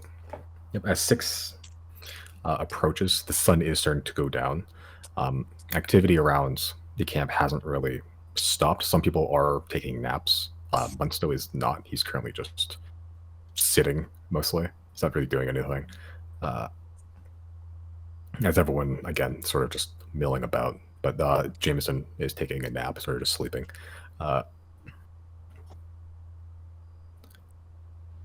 Okay, as Tanya is beginning to fade around this time, Riley, would you like to recast? I wonder if that would seem sus.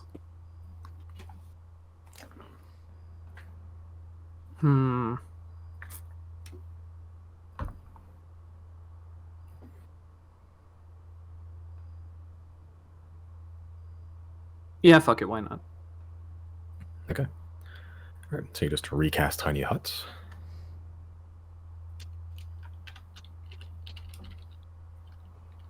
Do I see is Munsto still out and about? This Yep. time? Yes.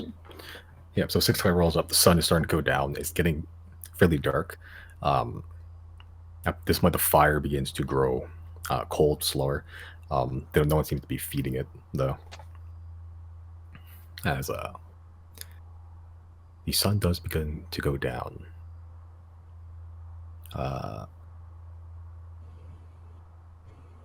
Anything- Sorry, go ahead. Anything that anyone would like to do around this time? I'm just waiting for us to be ready to leave. Yeah, I'm gonna join Riley in the tiny hut and just kind of watch Munsto from in there. Okay. Just keep an eye on him. All right. Okay. Couple hours pass. Munsto had been sitting there for the last 8 hours, 10 hours or so, doing literally nothing. Wait, can I retcon? Before I recast, I want to read Munsto's mind. He's probably just staring at the fucking thing, but... You can't. You're inside the bubble. And No. I said retcon to read mind before recasting.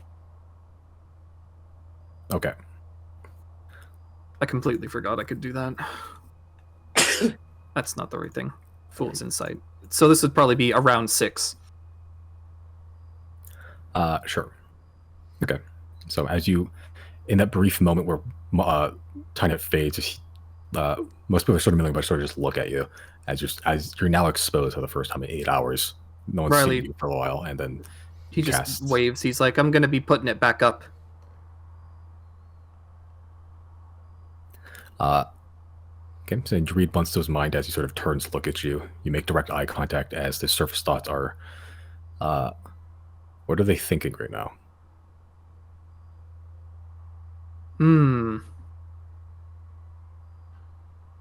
Yeah, I think I'll leave it at that. Going any deeper is a little bit risky. Okay. Because you can't And recast Tiny Hut. Yep, and I'll let Zero know. He's a little bit suspicious of us. If we're going to do this, it needs to be in one fell swoop. Okay.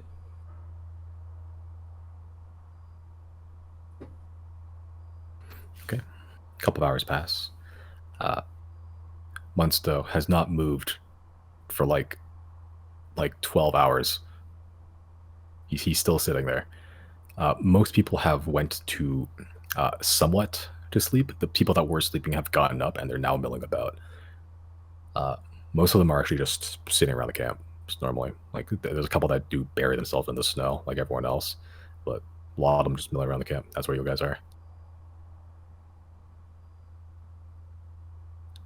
Me and Riley are now in the tiny hut, right? Yeah. Yeah. Okay. Where's Jan and Chris, by the way? Oh, I thought. You guys are also in tiny hut? Yeah. Yeah. Okay. Sorry. Thought that was the No worries. one. Okay. You're all huddled around the tiny hut. Okay. Yeah. Just sitting there. All right. Okay. 2 more hours pass. You're like 2 hours to midnight. Munsto, you can see he's starting to like drift off a little bit. He's sort of just like almost swaying, like he's having difficulty staying upright, and he's still sat there. There's still about 3 frostwalkers that are just fresh. They've woken up and they're now milling about, doing same things everyone else is doing. The people that were awake during the day are now sleeping. Yeah, but the sun has fully gone down, well down at this point. Yeah, and the light by the campfire is minimal at best. It's like mostly embers at this point, maybe a small fire, but like there's no smoke coming out pretty much. Yeah, it's mostly dark around you. I'm gonna cast message and ask Riley, when I go invisible, could you cast it on me? Because I only have 2 spell slots of that level left, and I was gonna save them for combat. Oh, easily enough. And I'll just Not right now, just when this time. Oh. Because I'm waiting for. What time is it right now? It's like 10 o'clock. Okay. You said Munsto's dozing off. A little bit. Yeah, you can see he's like he sat there for like 12, 14 fucking hours. Yeah, and he before he was just stood there, just stalwart sitting on a stool. Now he's beginning to like sort of like lean back and forth as as he begins to drift off a little bit. Okay. I'm gonna. I wonder if there's anything I can do to like. Oh my god, I forgot. I could use forgot. mislead actually. Oh no, I can't because the magic is blocked, so my copy wouldn't even leave the fucking thing. I forgot. Last level up, I picked up sleep. Did you? Yeah. He has to be of a certain HP though. I don't know what its max HP is. The spell is really seemingly only useful against people with like not Who have been taking damage? Yeah, either they started out with on a lot of HP or they're at lower HP. What is it? It's 5d8. Yeah, 5d8. That's how much HP they have to have for it to work on them. I mean, he's definitely a combatant. We just don't know how powerful. If it fails, will he know I cast it on him? There's an effect, yeah. Maybe what you should do instead, because Munsto's the leader, right? You should cast sleep on the mooks instead. See, when I cast it, it's gonna be cast on everyone in the area of that HP level. Oh. So anyone below that, I would just have to hope I roll high enough that it would make a difference. There's potential for it to. There's a potential that I'll roll like 5. Right. Well, yes. I mean, if I tried to cast it, and I'm not casting it on a specific person, I'm just casting it on everyone in the area, and I roll too low and it doesn't work on anybody, no one's gonna notice, right?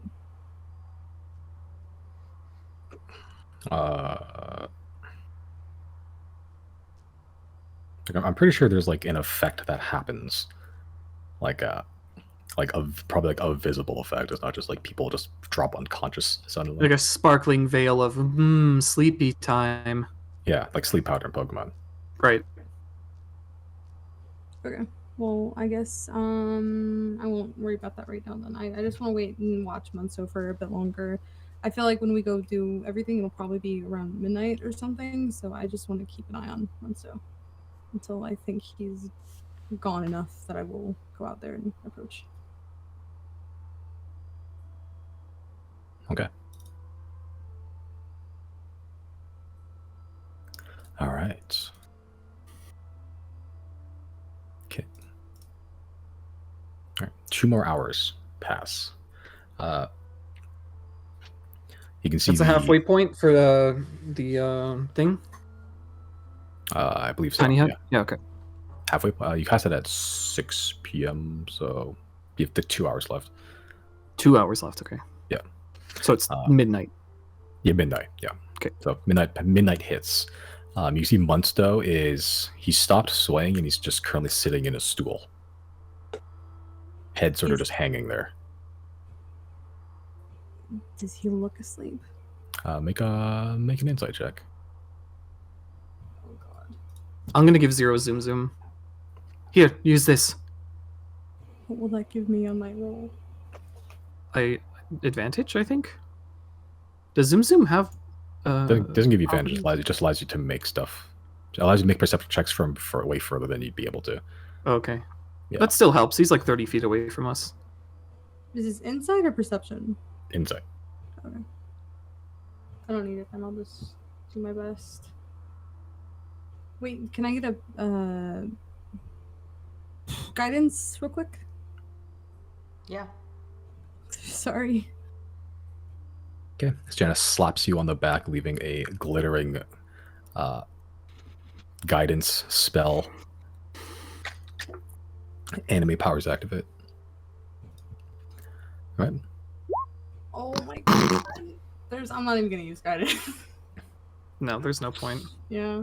Okay. Yeah. You have no idea. Like, he could be sleeping, he could be not. He could just be sitting there really still. Who knows?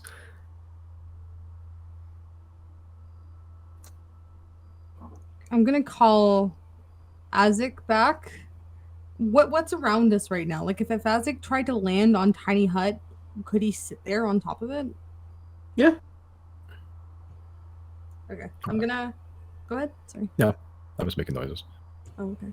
I'm gonna call Azik back and tell him to just come perch on the tiny hut and maybe flap a bit. I want to see if I'm not trying to wake up Munso, but I'm trying to see if he just approaches and Munso will react at all.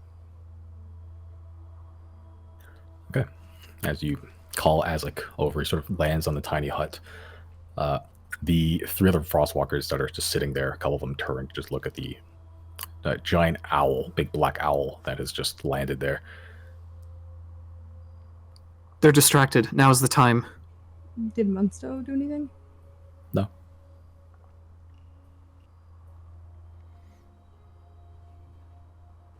Okay. Where are the other Frostwalkers at in relation to Munso? There's one to the left of you that's fairly close-ish, probably like 10, 15 feet.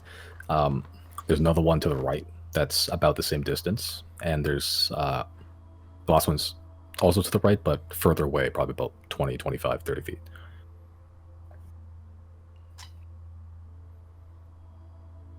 What level spell is Fly? 3. Do you think I know I'm asking a lot.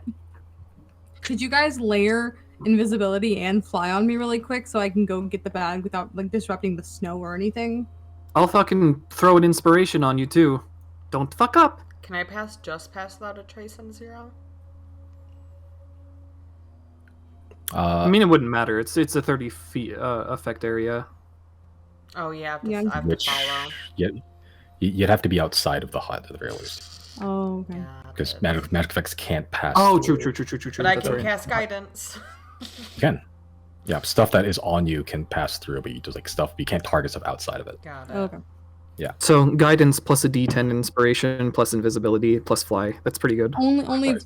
Chris wants to give me fly. I didn't expect it, but I'm just wondering if Yeah, I can give you fly you... or haste.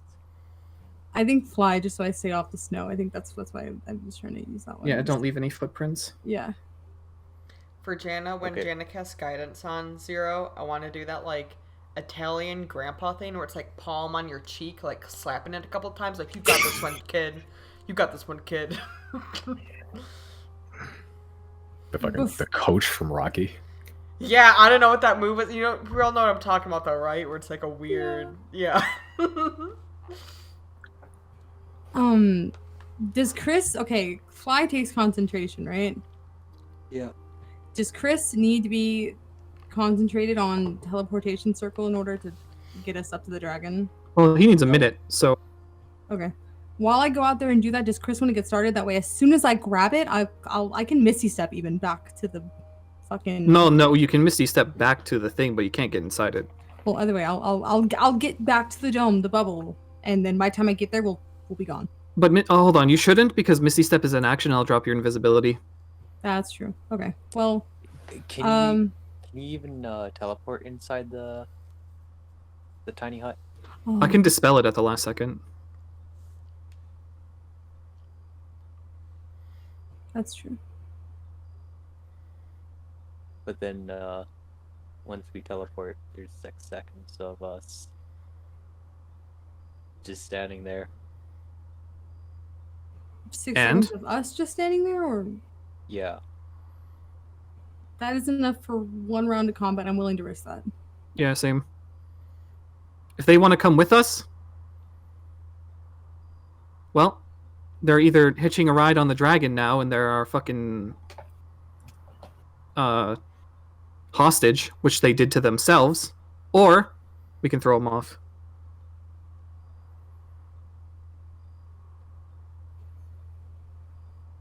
Like I said previously, once we start this, everything's gonna go really fast, really quickly. Yep. Yeah. So what is the? I'm gonna take invisibility, the inspiration, fly, guidance, and head out. I'm going to go up to Munsto. I'm going to use my hand, not mage hand, so the spell will drop. I'm going to use my hand to reach in and try to grab the bag of holding from him. And swap. If I have time to do it, I will swap it out with Riley's, the empty one. If I think it's too risky, I'll just take them both and run. Honestly, I don't even know if I need to swap them, because once the shit hits the fan, that's gonna be done. Anyway, I'm gonna try to swap them. I think any time we can buy is nice if you think you can swap them. Okay, then yeah, I'll swap them. I will quickly make my way back to the dome, and as I'm doing that, Chris is going to start to cast teleport, and then right before he's finished, Riley's going to drop the dome. I'm gonna run back or fly back or whatever, or Misty step back. If the dome's not gone, I'll just Misty step back to you guys, and we will be gone. There might be 1 round of combat in there, but I'm willing to risk that so we can get back to the dragon. Right. Okay. I don't know. It takes me a minute for me to do the teleportation circle. When I'm gonna look and see if I can perceive like the bag being like messed with, and then I'm gonna tell Chris like once that starts happening to start.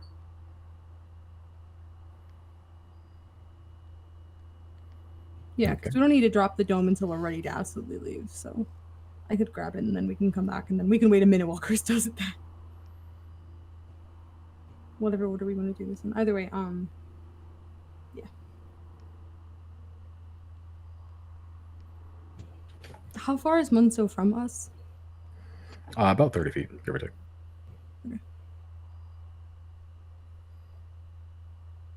Okay, then I guess. No, go ahead. Okay, so you're gonna go invisible via Chris's, Riley's thing, flying via Chris's thing, guided by Jana's thing, and then inspired by Riley's thing. Yeah. And then you're gonna use your insanely high sleight of hand to pickpocket Munsto. Yes, and Okay. if I have the time to swap out the bags of holding, because Riley has an empty one that he gave me. Okay. Do you even want to roll, or like, you know? I mean, This dude he's pretty perceptive, I imagine, as a fucking leader of a pack. So I imagine like I'm not assuming it's gonna the be base like, modifier isn't enough. We need all we can get. Yeah, that's why I was like, can I just get some more shit stacked on me really quick? Because as cocky as I am about my ability, this man's very perceptive. Probably. Yeah. This we need the buffs for, because Yeah. there was a chance, even with Zero's ridiculous modifier, it could go wrong. Yeah. Oh my god, wait. Just eliminating that chance. How much time? Like, is this gonna happen in a couple minutes, or is this gonna? Can we? This is gonna be like little bit? fucking instantaneously. This will be less. Everything will happen in about a minute and a half or 2 minutes. Can we hold on? Can we retcon something a little bit? Let me hold on. Let me first see. How long ago did this happen? What items do I have attuned to me? I want to give Zero the boots if I can. That would take an hour to fucking Yeah. attune But that's to. what I'm saying. Can we? It doesn't matter because retcon- Zero doesn't need them though, because Zero's flying. Yeah. Zero's not making noise on the ground anyway. Remind me when we get back up to the dragon, I'm gonna put all the gold back in your bag, Riley. I'm gonna toss this bag because I'm just really scared they'll have some way to track it or something. Right. Okay. I guess then if we're ready to do this, I'm ready to do this. I'm so scared. Okay. At the stroke of midnight,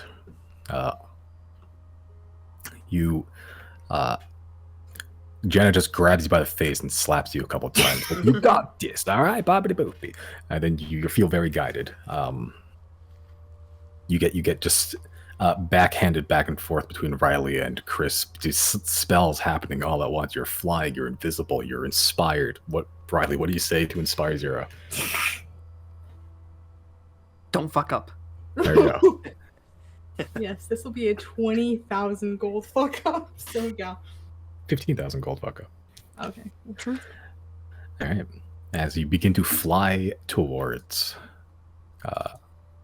Munsto, you are right behind him. The Frostwalkers are keeping an eye out just normally outside, but they're also keeping a track on your bubble, since you are the whole reason they're out here. As you're right behind Munsto, he's currently just sat there. You're behind him, so you don't really see his facial expression. He smells vaguely of polar bear stew, cold. You can see like the stew itself. He's pretty close to it. It's like congealed at the top and like slightly frozen now. Not looking as appetizing as you begin to sort of slide the bag of holding off of his shoulders, up his head, up past his ears. Make a sleight of hand check with advantage because you're invisible. Plus D4 because of guidance. Plus a D10. Plus a D10 if you want it. All right, cool. Plus Yeah. D4. 39. I don't even know what I got yet. 3. I think that's Oh the highest roll we've ever That's had. a 43. Okay. I'm gonna shit myself. The sky rolls like a nat 1. Nat 20 is also not really good. Yeah, because isn't like I know like it's on a crit, but like isn't a nat 20 still a nat 20? Like Yeah, I'm pretty sure like there has to be a way, like even if it's a low roll, to spin it as like a success, even if it's negative. And it can always just give him the opportunity to actually, you know. Yeah. if he catches me again, everything's happening really quickly right now. We'll see maybe a round or two of combat.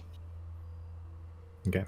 But you silently, just like you're barely making any movements, but you go fairly quickly. Like this is the perfect sleight of hand.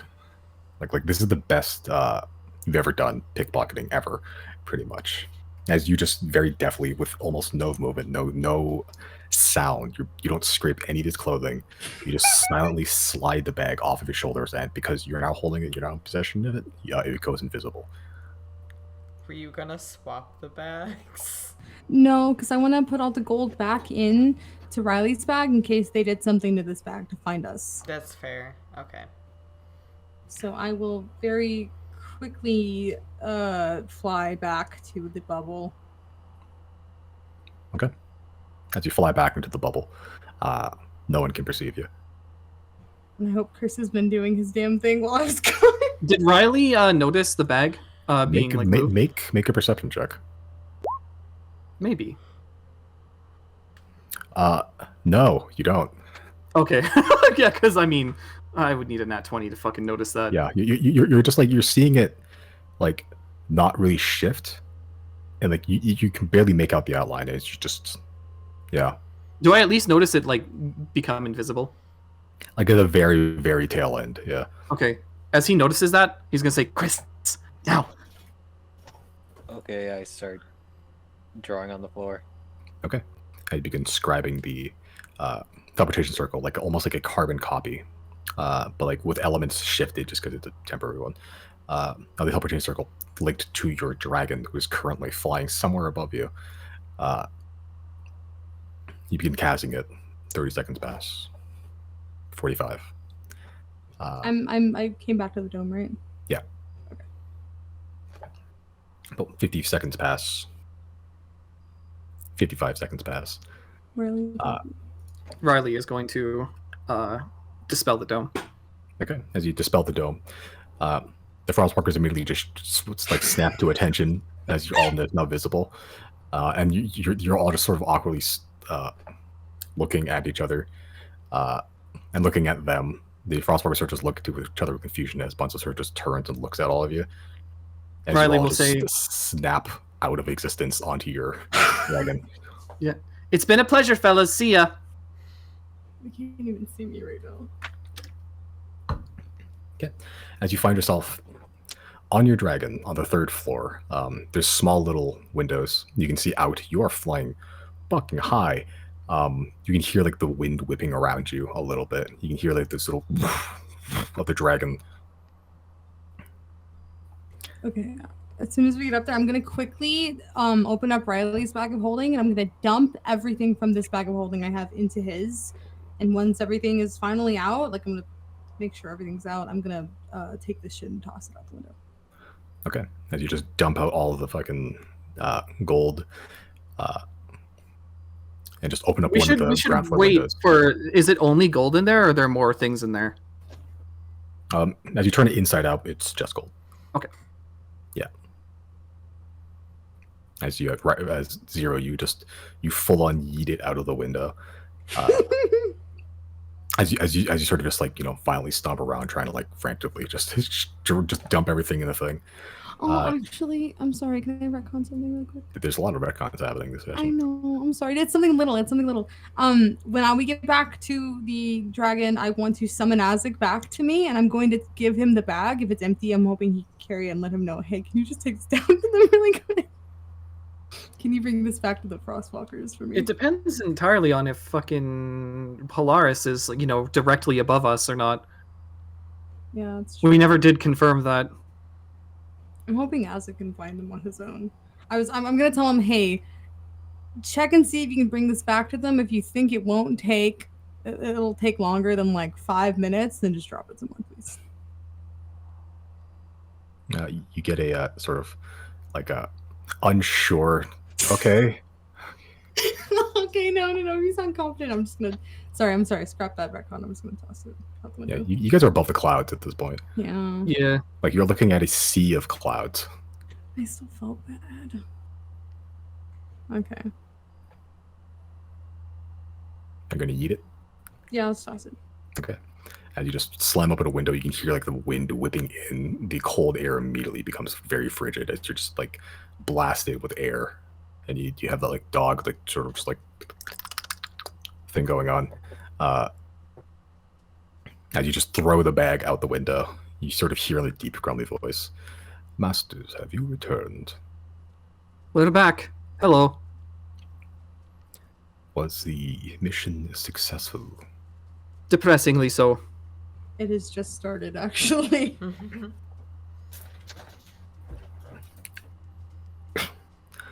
I have been circling above you for for a number of hours now, so now that we are all aboard, where shall I be taking off to now? Before that, I need to check something. Give me one moment. I'm going to send to Merrick. Still holding up? We bamboozled the Frostwalkers, and I don't know how easily they can,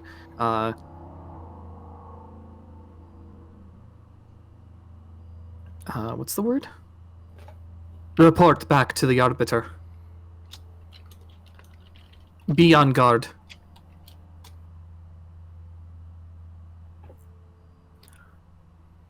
Oh, you hear back in a very like groggy voice. Be on guard as I can be in a hut. Okay.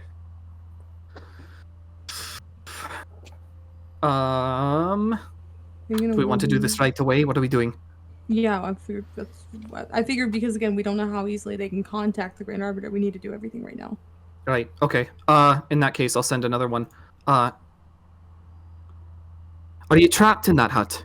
We're gonna try and teleport over right away and get you. Could you move to an open space, perhaps the docks?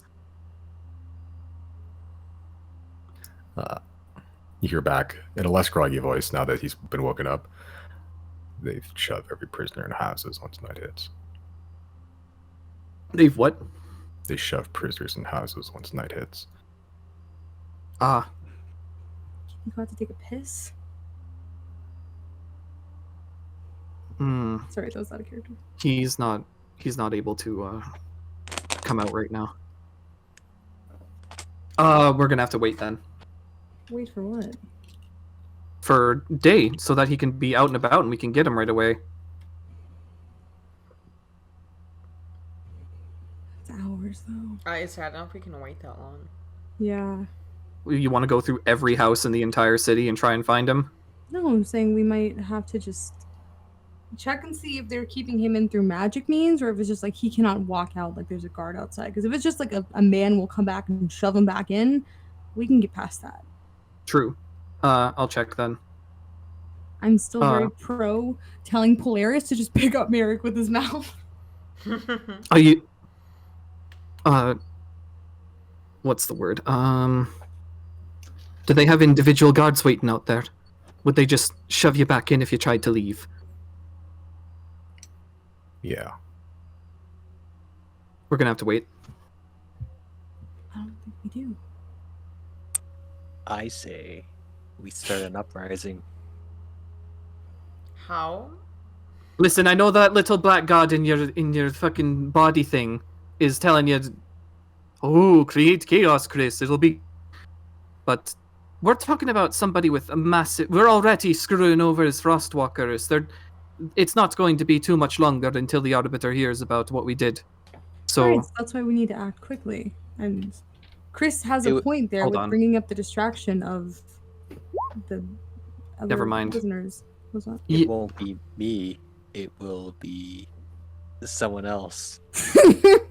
Maybe. Never okay. mind. You're completely right. I hate entertaining Chris. If they're going to hate us anyway, we're going to do this now.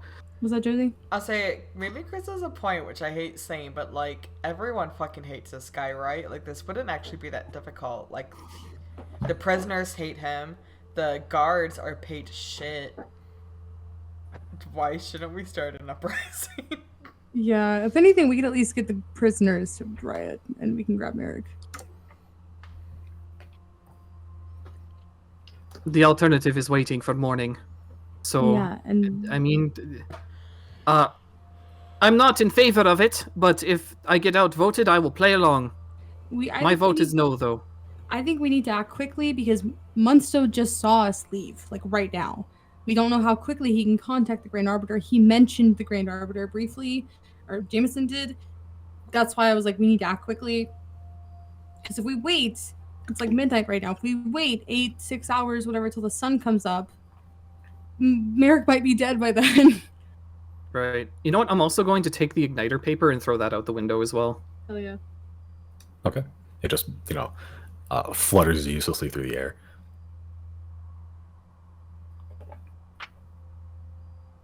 Oh, now that we're up here, I'm gonna give everyone everyone has the amulets. If you guys want to, it's gonna require an attunement, fuck, I can't speak.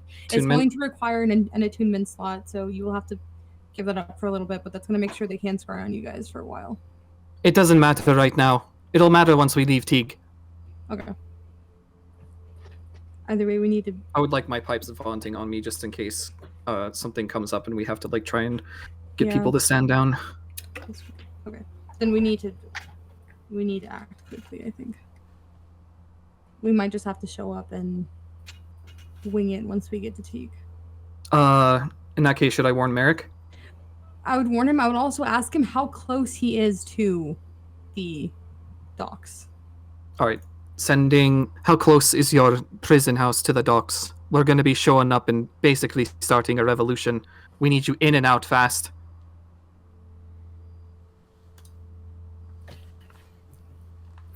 He sort of just Like about 30 seconds pass. They don't really tell me the districts, but I don't think I'm that close. A couple 100 feet, maybe. We have the scrying orb, so Yeah. I mean, we already used that though, and all we saw was inside no, but it's the we've HUD. been long resting. I It's know, a but new I'm- day anyway. I know, but I'm saying from where he is right now, all we can see is the inside of his hut. We don't know where in the city he is. Can we Maybe scry we- on the city and move in and zoom in? Maybe we should scry on the docks right now before we get to go there. Was there a certain area where the houses were, Simon, or were they just kind of strewn about? They're just strewn about. Okay. Like there's just like all the buildings you saw were literally the same, except for maybe like a couple warehouses near the docks and the Beacon of Repentance. Everything else is just huts. What if we revisit our other plan about using the dragon to distract the guards? No, I think I can distract them. With what?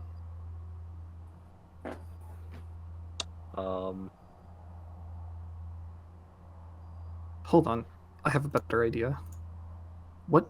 How long does concentration up to an hour?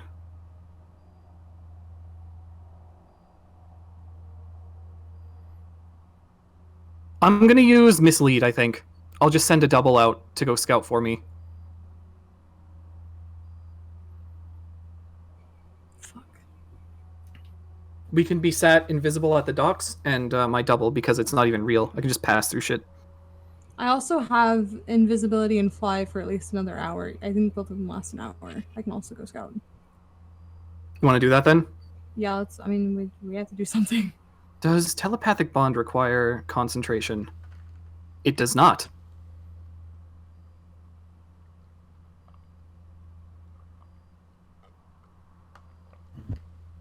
So I can cast telepathic bond on us so that we'll have an hour of always knowing what we're up to, knowing what the situation is at any point, and then also. Oh no, that's mislead. I need telepathic bond.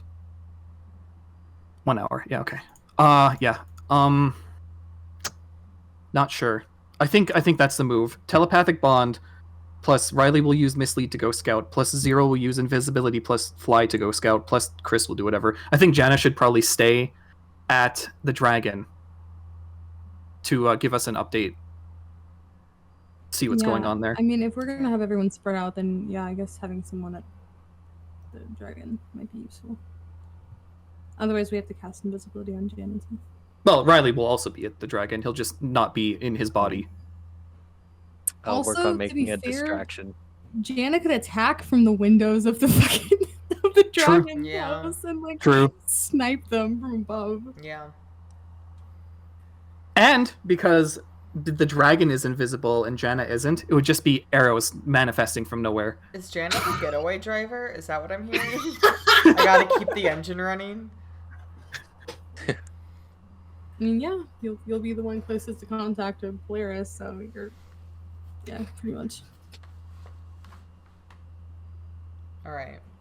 Let's do this then, I guess. And since we have telepathic bond, Riley, even though he'll be like completely still on the dragon, you can just know like, oh yeah, you need to switch to your real body, and I can come help at the situation at the dragon.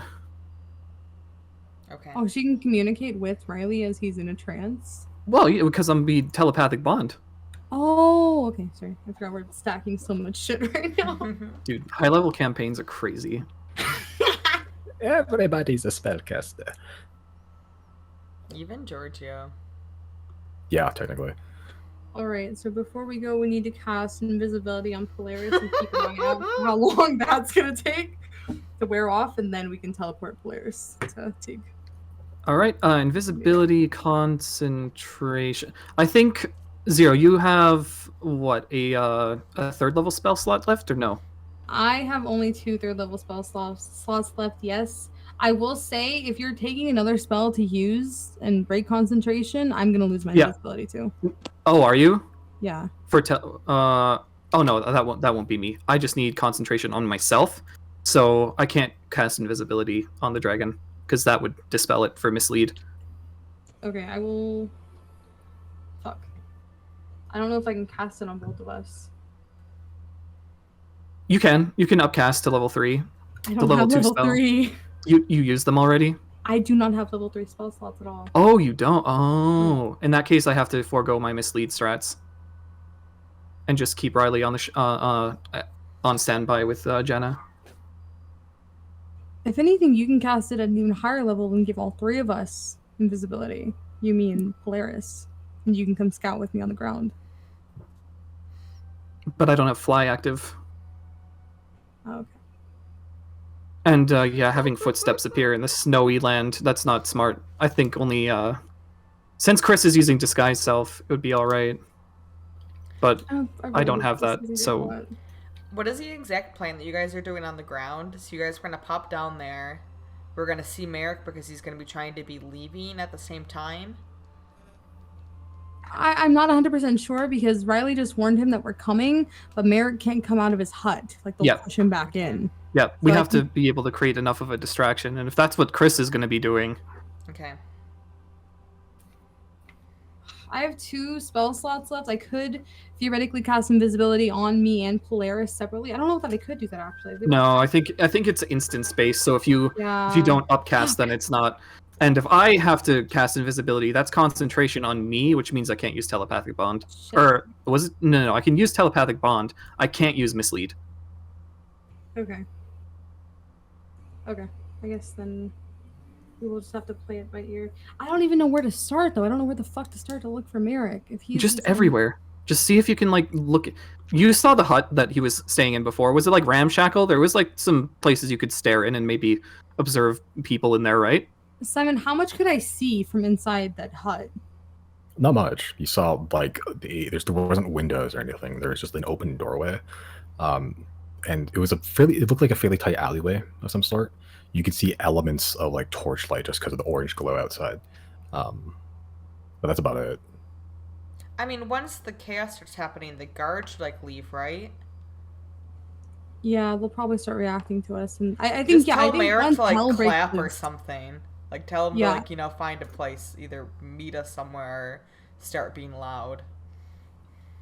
I think if shit does hit the fan, the best thing to do is create the largest distraction ever, so all the guards and everyone's attention will be drawn to it, and that way I think again, this is me metagaming because I don't know if Riley ever told us about this, but that guy that you saw outside of Teague that was like looking at you really close, Yeah. they're planning something. Oh, I yeah. think if we used a like something to distract everybody, they would also take advantage of that opportunity, and we might just have all hell break loose, but at the same time we have a better chance of grabbing Merrick while everyone else is like running around with the chicken with their heads cut off. So I Right. think even if shit hits the fan, we still have a backup plan. Worst comes to worst, I still have my Pipes of Haunting. Yeah, and hopefully And most people would not fucking save the DC for that. And it still stands that, you know, whatever happens with, like, we break into combat, I'm hoping that we can at least hold the guards off long enough for Chris to get Merrick to, or at least to teleport us, to cast the circle and teleport us to the dragon, and that'll take 10 rounds, but I'm willing to, I don't know, we'll see. Right. So should I cast invisibility on you two then? Oh my god, we could do what we did last time. As soon as we find Merrick, we can just cast Tiny Hut again. Right? Well, no, because I'd be on the dragon. Okay. Shit hits. Okay, if shit hits the fan, calm down.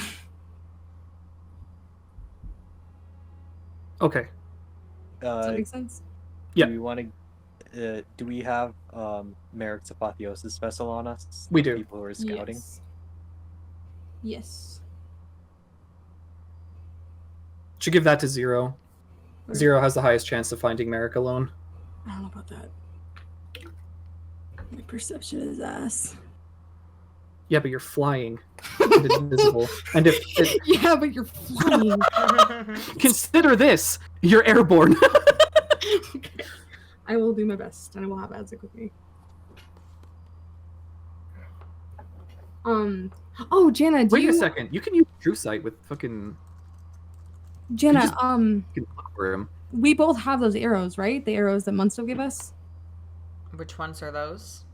The ones that it's like a flare gun. Oh yeah. Okay, so we were gonna use this to teleport back anyway. If something happens and I need you guys to just jump into action and start causing shit and just come get me, I'm going to shoot one of those arrows up into the air. Remember that we have telepathic bonds, so you don't even need to do that. Doing that Oh. would alert the Arbiter, so that's deeply Right. unintelligent, actually. I completely forgot that you're not using that. You're not using the. I'm sorry, I got confused as to which of those two spells you were using. Okay. I'm going to use telepathic bond. Well, I mean, no, telepathic bond isn't the problem. That just happens. The problem is mislead versus invisibility. Okay. Yeah.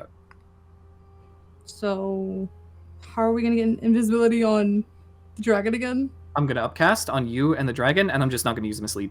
Okay. So I guess do that now before Chris has to teleport us. Right. Okay. Wait, They are am not- I getting invisibility too? That would require another upcast. Oh, I thought you were going to like cause shit as like a disguised self person.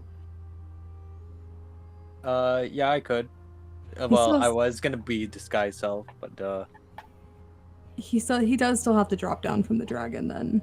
That's fine. What spell slot would that take? Disguised self is like a first level spell, is it not? yeah. No. I'm asking if you did upcast it to cast invisibility on all three of us instead. What level spell slot would that be? For 5, 4? 4, which means I only have one left after that because I've been doing a fuck ton of sending. So anything else would also have to be upcast. And my defensive options are also limited in that case because I lose base access to like... I lose quick access to things like healing, misleading. I also have to cast telepathic bond, so I lose a 5th level slot there. And basically all I have is like... You know how it is. Yeah. I just worry that for Chris's sake, he's going to like essentially like just materialize out of thin air. Oh, you know what? Fuck it. I have to cast at 4th level anyway, just because I ran a 3rd level spell slot, so I'll invisibility all 3 of you. Oh, thank God. Okay. Before you do that, I'm gonna cast disguise self. Okay. Wait, actually no. Wait, fuck, Casting what are we gonna invisibility do this on then? Chris is pointless because he has to teleport and that's an action. Yeah, I was about to say, what are we gonna do this in? Yeah. Fuck. Do we want to run and get an? Is there like invisibility potions that the Atneys have? There are, I think. How much were they? A lot. Not worth. Just let Chris do his thing. It would be better if they had like a visible fucking person to go after. I know, And but if I'm he's just worried if he's that- off trolling them anyway, like they're gonna have their hands full. I'm just worried that he's going to get cornered by 10 or 20 guards because he just fell and materialized out of thin air, and the guards going to be like, what the fuck is that? That's not normal. And they're going to know he's up to something immediately, and then it's going to be Chris versus 10 guards. Yeah, but we also have a dragon right there as well. Okay. Okay. I can probably work it out myself. Alrighty.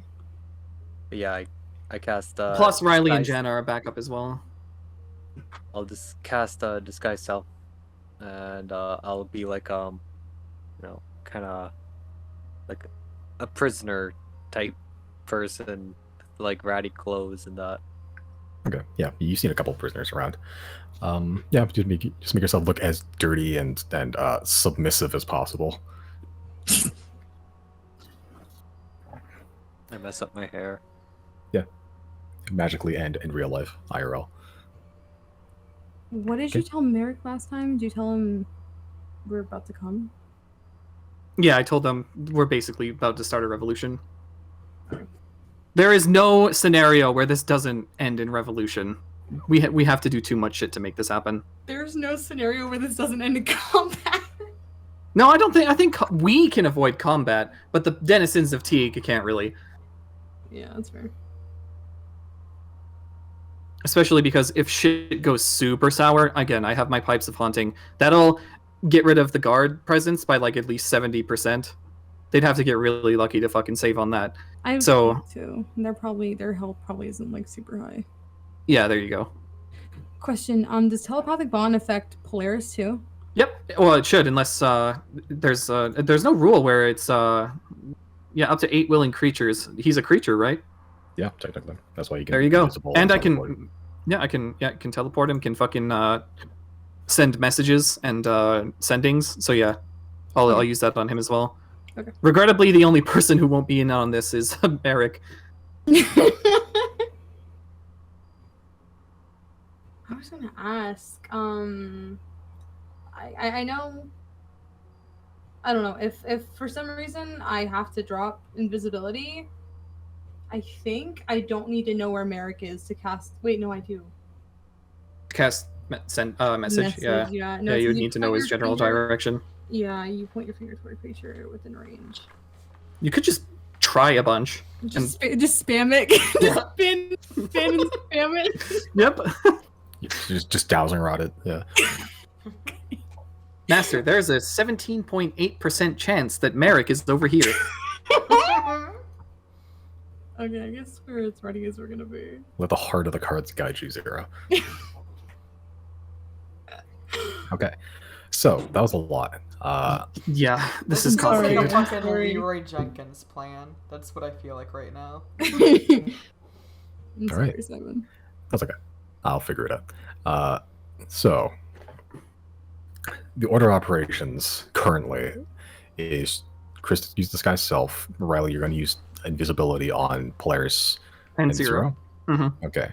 And then Chris is going to teleport Polaris into Teague using the arrows, the whistling arrows, not flare guns or Yeah. arrows. So they make noise, not light. Sorry, Riven. Into the docks area-ish. Which I'm going to bring it back to the Teague map real quick. Since it is of relevance. I will use this little chibi boy to That's our dragon. that's it, yeah. That's it, our boy. He's looking kind of different. Okay. Hey, Blair, so you're looking like a underpaid job being a salary man. What's happening? So, as Chris, you sort of put your hands to the bottom of the floor and you begin to concentrate. You holding the arrow in your other hand, focusing on everyone you want to teleport. You focus on that little area where Munster give you the whistling arrows, almost like flashing back to that area, memorizing little bits of sound, sights, smells. And the more you focus, the more it becomes clear. And then the rest of you sort of just blink out of existence, about to be teleported. And we will take a break there. Should be noted, telepathic bond and then invisibility in that order. Okay. So I've Alright. now got bond with everybody up. Yeah. By time, just really quick, so I can write it down. When we drop down to Teague, how much time do I have left on Fly? Because I know Riley's recasting invisibility, but Fly has been running since we stole the bag. It can't be more than 10 minutes, right? Yeah, like counting time discussion, I've got like 10 minutes. So you have like 50 minutes left. Okay, that's a lot. Okay. Okay. And we'll take a break there. Aye, aye. Cool. As you all blink out of existence, crushed into the infinite nothing, and then reappear inside the confines of T, right where Munstone gave you those whistling arrows. This was not the purpose I expected them to be used for, but you know, whatever. You appear just near the edge of the docks, just right on the pier. The pier? No. Yeah, it would be pure. Pier, I guess. I thought the piers were like the actual like piece that stick out. But you're close to the edge where you can see the lapping waves just hitting the rock embankments, just sort of piling up snow upon snow upon snow upon ice upon snow. Like a weird frigid sea foam. It's strange. It is currently straight up midnight. You can see there are a couple of those what's it called? Those braziers that are lit. The only modicum of warmth to be found within the walls, other than the actual protective wall itself. You do see a couple of guards dressed in like, you know, very simple scale mail armor, simple helmet, sort of just huddled up near the braziers, just conversing with each other. You probably see within, you're looking out the windows, probably about 12 or so just around you. The docks themselves aren't super populated right now, but they are heavily defended. You can see there's a fairly big guard presence just at the entrance of each one of those docks that you can see. You can see just humanoid shapes passing by flames, sort of creating this like shadow that you can kind of make out the details. There's a good amount around you. And a couple that are close to you that are skirting a little bit too close for comfort. You can see, you can even feel that Polaris is sort of standing on his tippy toes, trying to be as as thin and as like leaving as little footprint as possible, without crushing the floor below him. And he's just trying to stay still as he can. Like he's standing up straight like a fucking sphinx right now. Yeah, and you can see just people, guards mostly, just walking by. A couple get within like 20 feet of you. Yeah, but as telepathic bond occurs, all of you hear in your head, I suppose I shall wait for you here.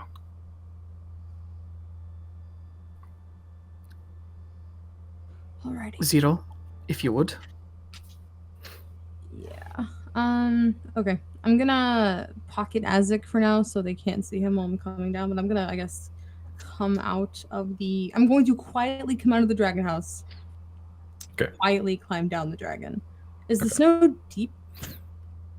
There's like a light dusting of snow. It'd probably be like a little bit below your heels. It's not super deep, but you won't be making footprints. Yeah, there are a good amount of footprints just around because people still walk out here.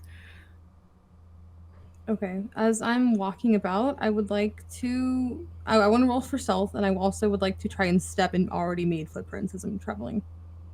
Okay. Sure. Make a stealth check with advantage because you're invisible.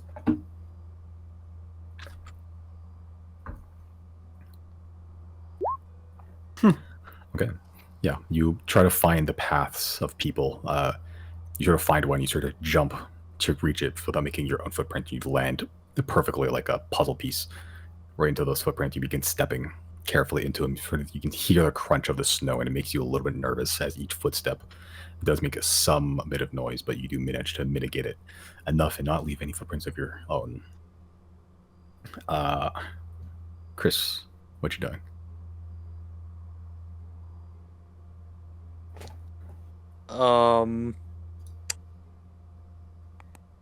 I am gonna cast Fly on myself, Okay. and I'm just gonna but fly down. Won't your invisibility drop? He doesn't even have invisibility. Why? Even if I cast it on him, he would have lost it using teleport. Oh, right. Yeah, we did say that. Okay. Okay, so you're going to be a flying disguised prisoner. Yep, I'm gonna fly. Well, I'm gonna try and look down and see if. Well, I'm gonna cast Fly, and then I'm gonna fly and try and look for a house or hut or whatever. Okay, make a stealth check.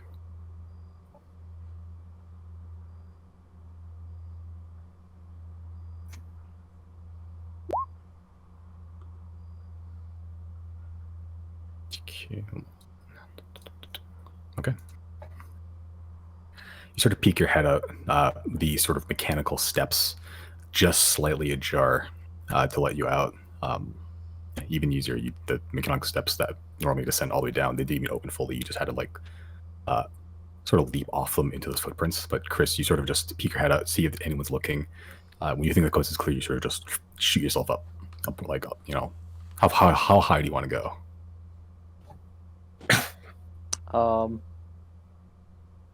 Me? Yes, you. Well, I want to try and, go,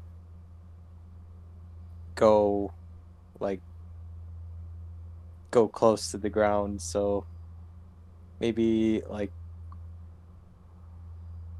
20 feet in the air. Okay.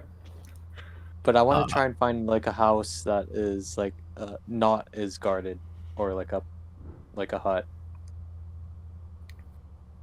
That's not as guarded?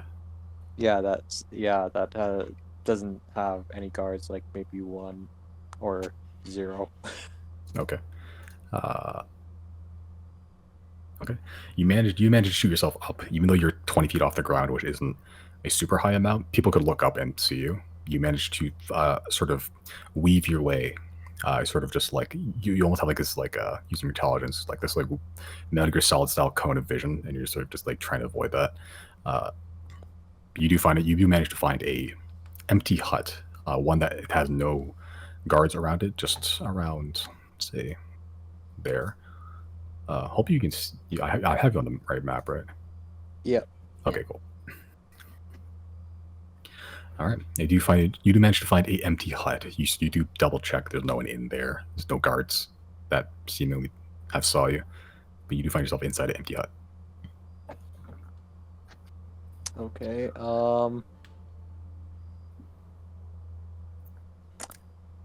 I do wanna. Are there any huts where there is a guard in front? Around?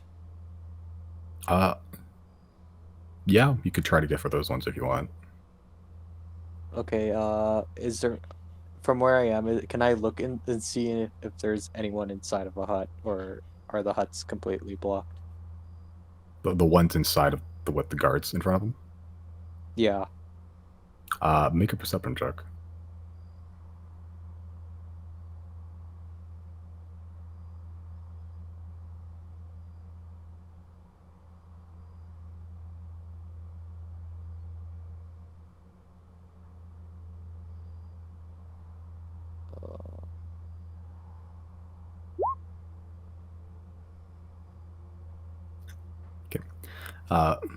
You find one that's relatively close to you. You sort of just zip up to try to get there. You sort of sneak behind the guard on the roof, and you sort of just peer your head upside down in. There is a person, it's like some like older woman, sort of just like huddled up in the corner.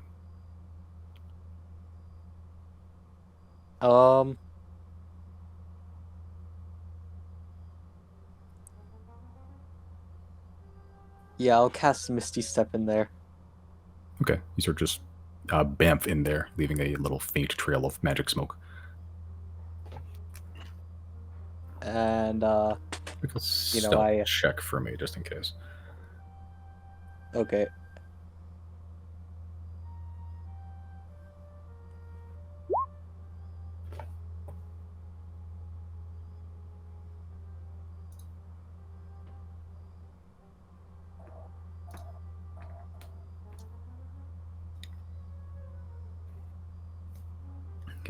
As you sort of time it with a guard, trying to moving away, you teleport in there, but you're sort of upside down when you teleport it, so you sort of stumble around a little bit. You sort of hit the wall a little bit too hard. It makes its big like thump noise.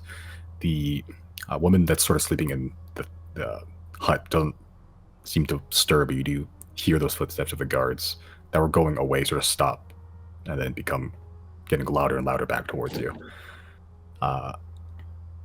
We will get back to that. Okay. Jenna, are you doing anything? I guess just hanging out. Okay. Riley, you doing anything? On standby, waiting for shit to happen. Okay. Zero, where are you going? You're currently in the sort of courtyard garden of statues area. You see those big mounds of snow that people were like inside. You see those giblets with the just frozen people, corpses maybe. If I use Eye of Truth, would it dispel my invisibility? It's not a spell, right? It's not technically a spell, I don't think. It's a thing that happens. I'll allow it. Okay, I'm gonna pop that on, and I guess I will, as quietly as I can. God, there's so many fucking streets here. I was hoping it was a lot smaller. I'm gonna, I guess, start peeking into houses, and I want to. When I reach a point, I guess, where I'm like close to a wall, I want to like poof Azek back and like put him on the ground just so he doesn't immediately fly away. And as I'm walking away from him, I'll alert him to fly off, and then he can start. I'm telling him to go ahead and start patrolling and see if you see anything of note. I guess I'm letting him know I'm looking for Merrick. Okay. All right. As you sort of find an opening for Azek to fly out, you sort of duck into one of the houses, empty. You sort of peek aside, see if anyone's looking, and you just sort of chuck him out, and he begins flying up You can circling above. You can barely see him in like the blackness of the night with his black feathers. As you just begin systematically just checking house after house after house around here. Sure, just make a perception or investigation check, your choice. With advantage, right? Correct.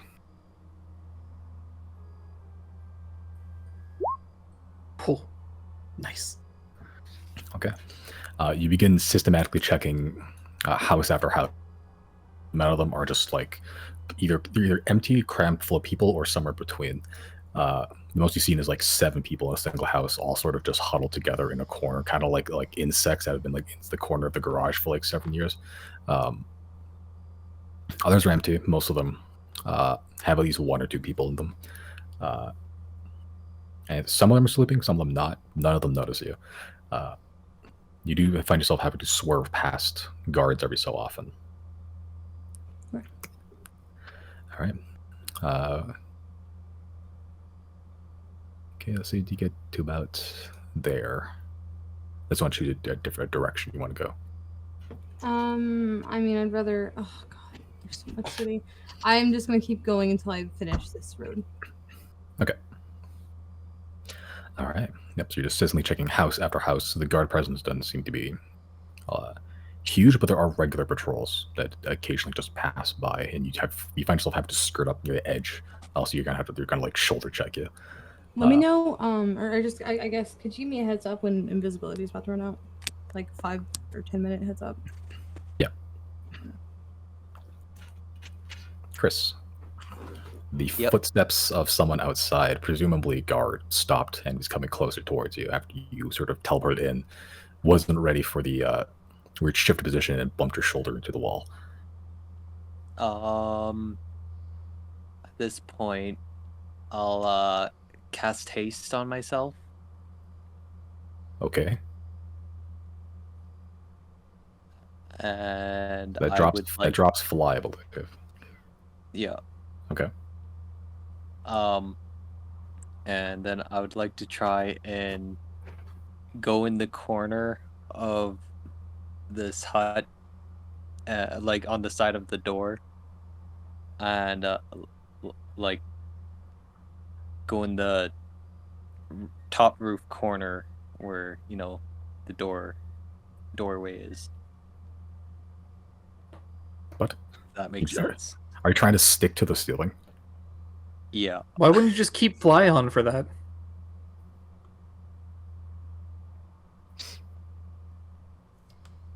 Well, I could have, but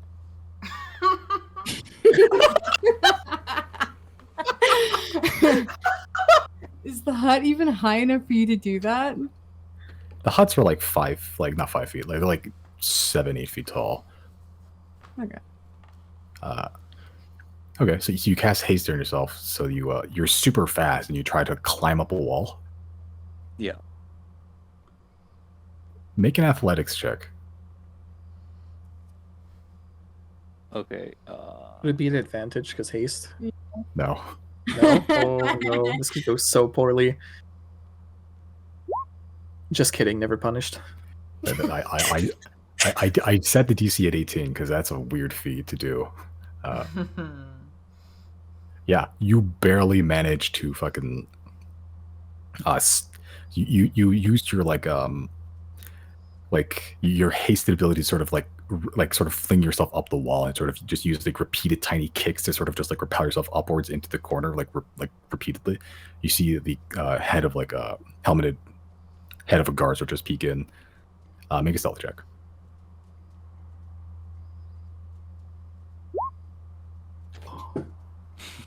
Maybe we should have waited till daytime. Oh my god. There would have been more guards during day. Yeah, but Merrick would have been able to come out and meet us. That's true.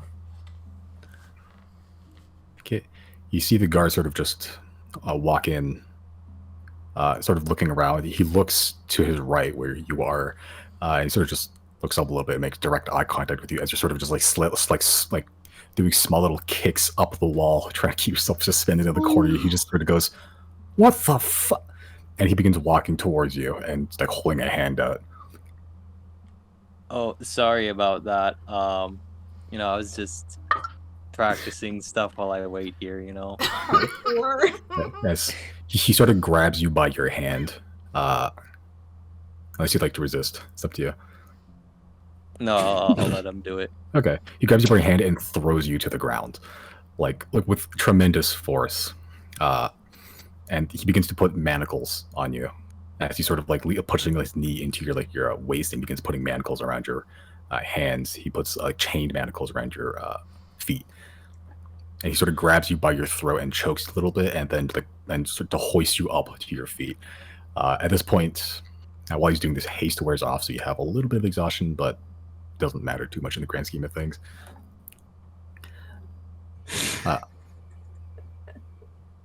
As he sort of begins, he sort of just mutters to you. That woman in the corner sort of just wakes up and just goes, and begins marching you out. He just goes, well, let's see what the arbiter has to say about this.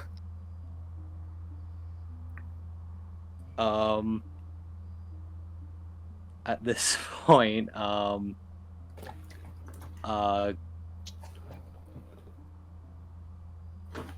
can I do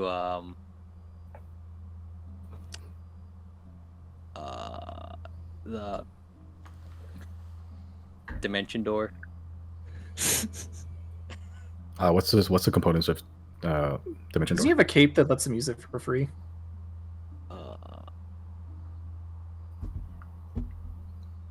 I'm not sure. I just know it's with the cape. Oh, okay. I believe the cape lets you cast it normally, but never mind. I think the cape, you have to grab your cape with your cloak and throw it around yourself, which you have your hands bound. I'll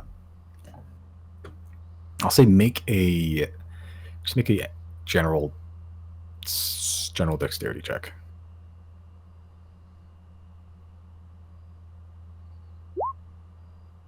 Yeah, you're trying to finesse you're trying to grab your cape, trying to activate it, trying to throw any semblance of your body into the cape, but he's grabbing you by your wrists and keeping you bound as he's sort of just slowly marching you. Oh boy, what can I do about this? I don't see him, do I? Well, no. we know this is happening because of telepathic bond. How the fuck do we do something about this? Wait, does he have to send a message, or are we just constantly in tune with? No, we're constantly in tune with each other. This is problematic. I wanted to let me. Can I try Misty Step then?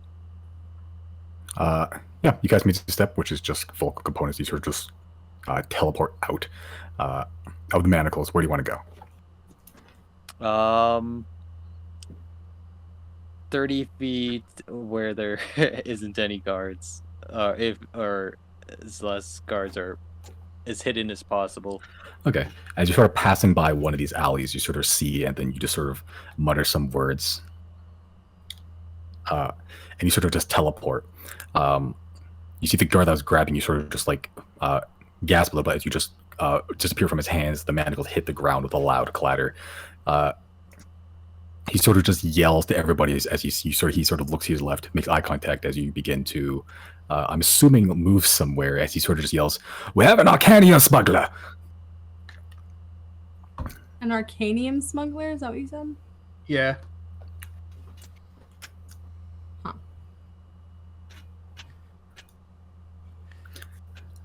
Huh. Zero, what would you like to do? I'm gonna use the fucking, I guess, what's it called, the communication that we have right now with Riley, to just let him know that based on how this goes with Chris, we might just have to start chaos and use the dragon. Merrick might just have to run out. He might just have to fucking push past anyone to come out. Yep, I'm of the same opinion. I'm on standby. Meet us over here at the garden, because this is a big fucking city. I'll send to Merrick right now. Oh man, I'm running out of spell slots. Looks like Chris caused some chaos. You might be able to slip out in confusion pretty soon here. We're at the docks. Send message. Okay. sort I of don't hear think that back. requires concentration or anything. Nah, it fucking No. doesn't. No, it doesn't. You sort of just hear back. I'll wait for a big sign then.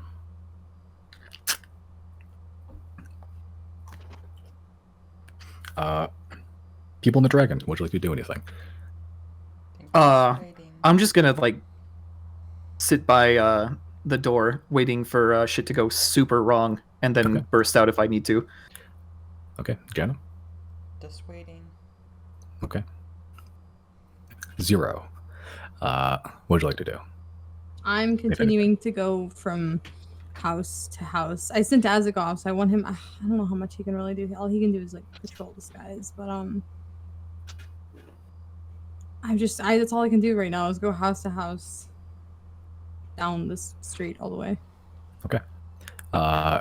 Sure. As you're sort of moving past, make another stealth check for me. Question really quick. Do the guards have like keys on their hips or anything like that? Most of them do, but they look like manacles. Mm. Like they're small keys, and they don't look like door keys. They're like like cop cuff keys. Okay. You said stealth check? Stealth check with advantage because you're still invisible.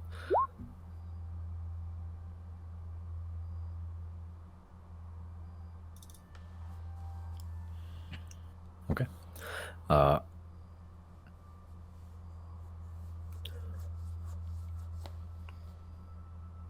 Okay. Just make a perception check for me. Perception? Mhm. Is I have truth still up? It is, yes. It lasts an 10 minutes, I believe? Yeah. Yeah, so it'll be on the cusp of running out at this point.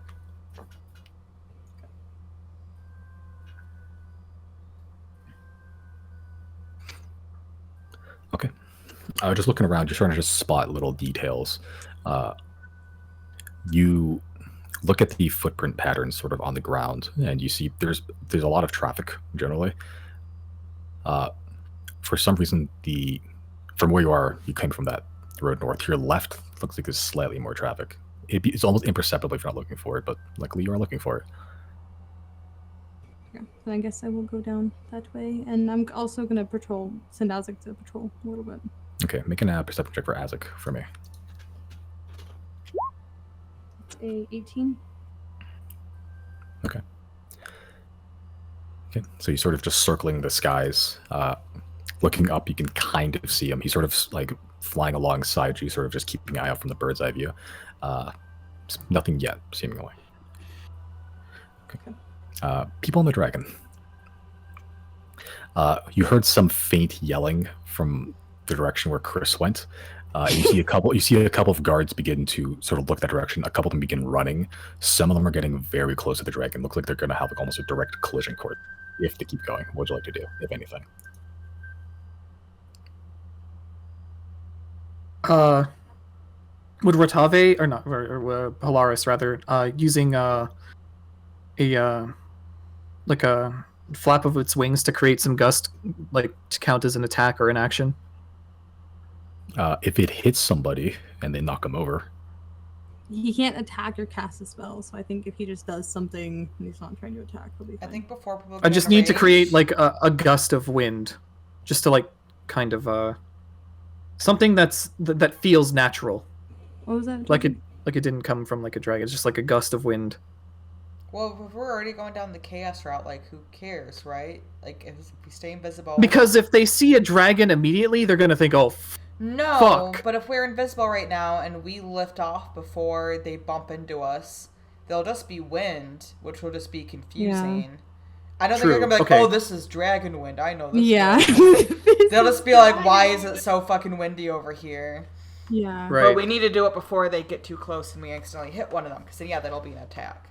Yeah, I think Josie's right. Okay, yeah. Let's how sturdy is like the central igloo there?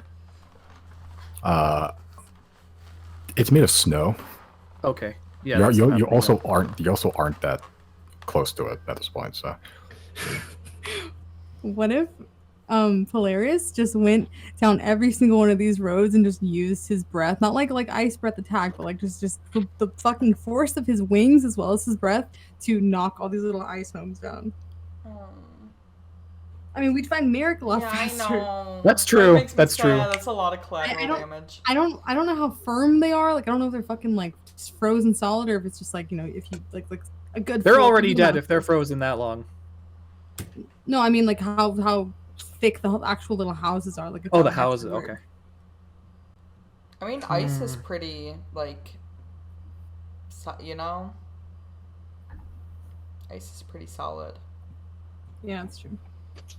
I support whatever the people in the dragon want to do with the dragon.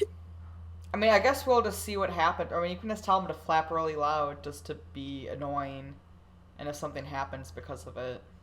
Loud flap, forceful flap would probably dispel invisibility, and then we'd have a fucking dragon on our hands. So, maybe just tell Polaris to get in the sky and then come back down in a little bit. It's just Polaris specifically that can't attack, right? Like, people within the We're not dragon. invisible right now. We're just invisible inside the house. But So like someone mentioned of like I can shoot out with my arrow though potentially, and that wouldn't drop invisibility because it's not on Janna, it's on Polaris. right. Yeah. But then you'd also be, harming a guard. Who cares? Are you willing to take that? I think But I mean, it wouldn't drop we try not to invisibility, kill right? people. I'm not literally gonna. I'm doing something else, but I'm using it as an example. If it comes to And that, to be you'll fair, see. If I'm like if I need to attack a guard, I'm gonna attack a guard. I'm not gonna kill him. I'm gonna try to actively not kill him, but I don't think we need to hold back from beating their ass.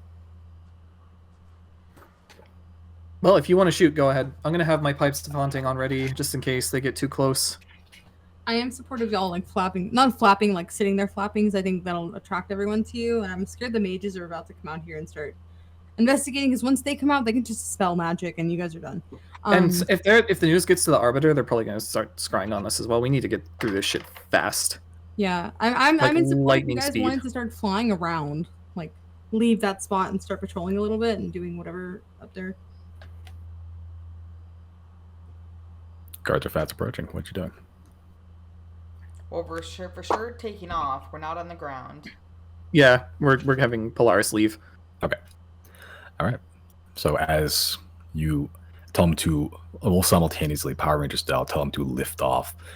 Without a word, he sort of just jumps first and begins to flap. There's like this almost huge, almost vortex of wind that sort of kicks up a lot of the snow. A lot of the guards that were running through sort of just stop and sort of squint their eyes as their eyes are being sort of just like blasted with like sharp snow at this point. They're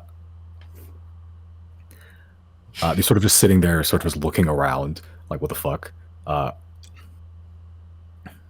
You sort of hear, like, one of them very faintly say, "Get the burn brands." Fuck. Get the what? Burn brands. Do we know what those are? The mages, I think. Uh, Maybe yeah, not. No, what the igniter introduced himself as Burn Brand Igniter. Oh, like they're getting cannons or something. No, the mages. No, they're getting the mages. As Polaris begins to take off, you can it almost leaves like a small. It is snowing slowly, so it's leaving like small little vortexes as he sort of flaps his wings, but he does get some height. And you can sort of hovering above the city. Okay, while he's doing that, Chris, you are in an alleyway 20 feet, 30 feet away from a guard who is looking directly at you and just calls for help. What you doing?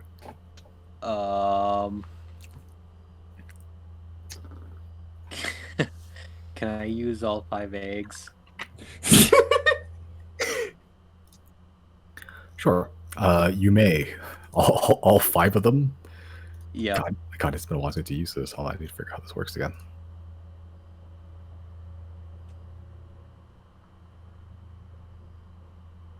Fuck. Okay. Oh, this is gonna be shit.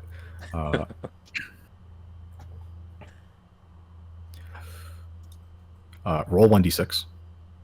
I think. Okay. Yeah, I think this is by a per thing basis. Okay.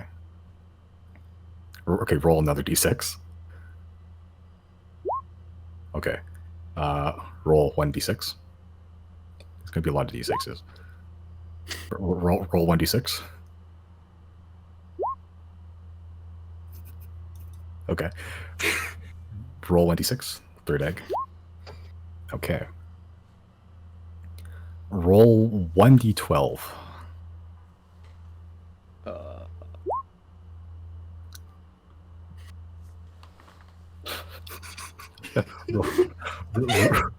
Roll 1d6. Oh my god. Roll 2d6. Okay. Roll 66. No, roll. Excuse me.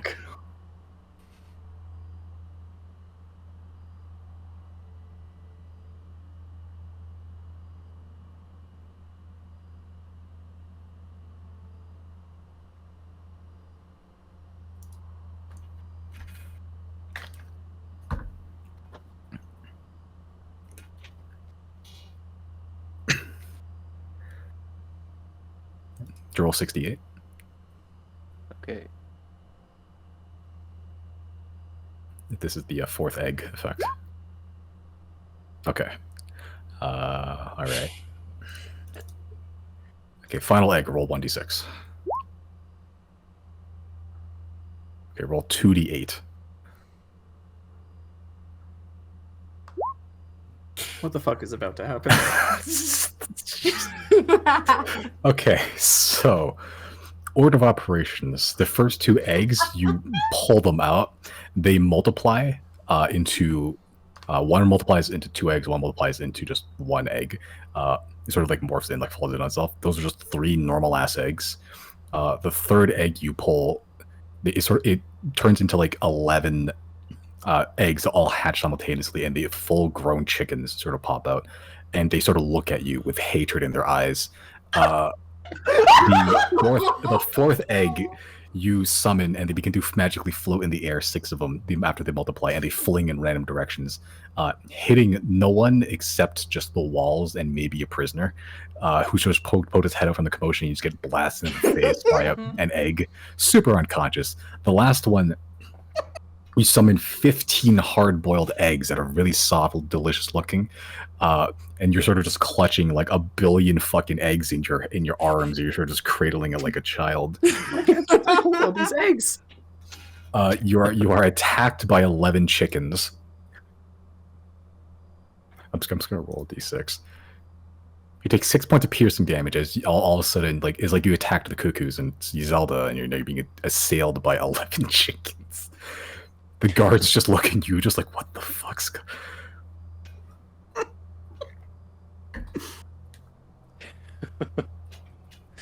Sorry. At this point, I'll probably yeah, I'll cast on the wild magic table. Roll d100, fuck it, right? Yeah, let's do it. 20, what's that do? I'm scared. Oh. Oh no. Is this What? turned into a fucking potted plant? Let me, Stop! This is how Chris died. I don't like that. I don't like it. You- I hate it. As you... hold on. What a shit show.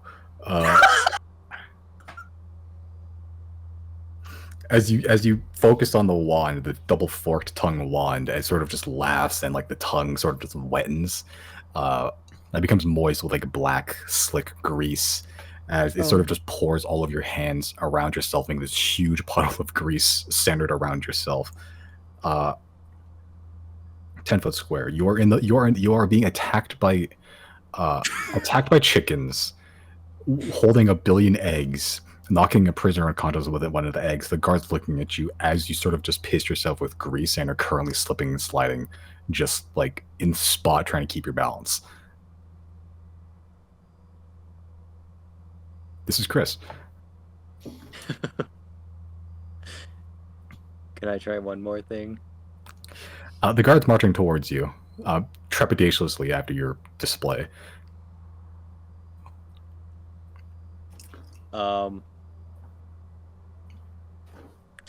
Would I be able to throw the eggs in the air and then, cast pulse wave towards the guard? You could. They'd be yolks by then, but you could theoretically. Okay. I'll try that then. Just make a general dexterity check to see how many eggs you get, if this even works.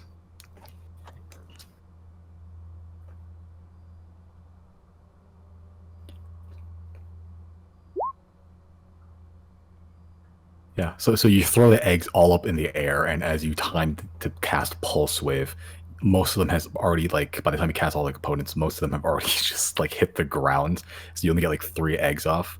The guard at this point is only, like 20 feet from you, so the actual Pulse Wave itself doesn't actually hit him. A couple of eggs do, and he sort of just, like, bounces off his armor, and just, like, there's just yolks all over his breeches. As, like, the pulse wave does sort of buckle some of the buildings around you, and they sort of just collapse inward and sort of just blasts some of the really shitty walls out, making it a little bit more difficult for him to proceed slightly. Were there prisoners in those buildings? Maybe, who knows? He's buried now. Zero, what you doing? Now that I realize Chris is very quickly getting, this is just getting up to shit, I'm going to try to move more quickly, but I want to still be stepping in. I guess what's the energy around me right now? Are there guards that are like running in the opposite directions or what? Around you, where you are, there's some like commotion going on. There's no one's like really like acting. There's just like people like sort of frantically just like talking about something.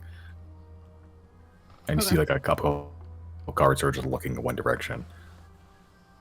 Okay, while they're doing that, I'm going to continue to do what I'm doing. Maybe go a little bit faster. Okay, make one more stealth check for me.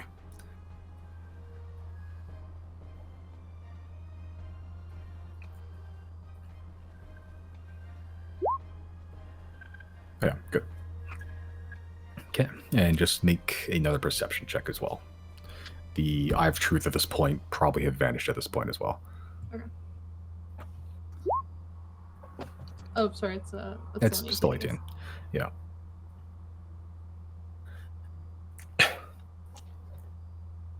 As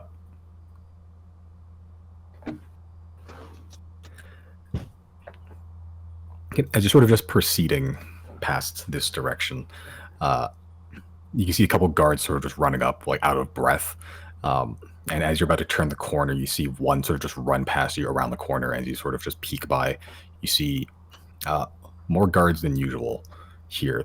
You see a couple sort of sporadically like laid out. There was like 5 guards in this one area.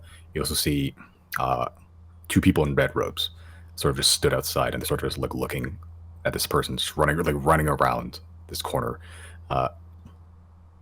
You sort of just hear, as you're sort of peeking around, you hear, "Bunbrands, you need it in the garden statues."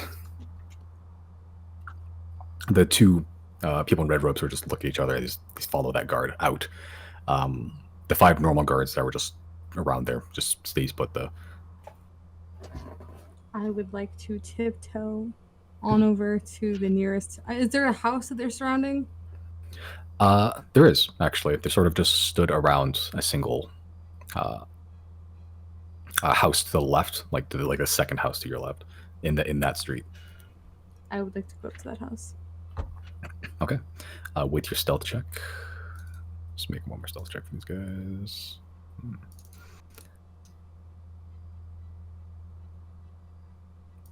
Okay. As you sort of sneak up, just weaving past expertly these guards, are sort of just keeping an eye out, sort of readying their weapons. Some of them have warhammers, some of them have spears.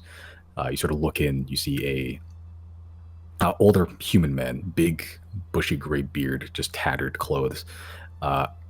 Used to be wearing a green woolen cap. You can say sort of taken away from him and revealing a balding head.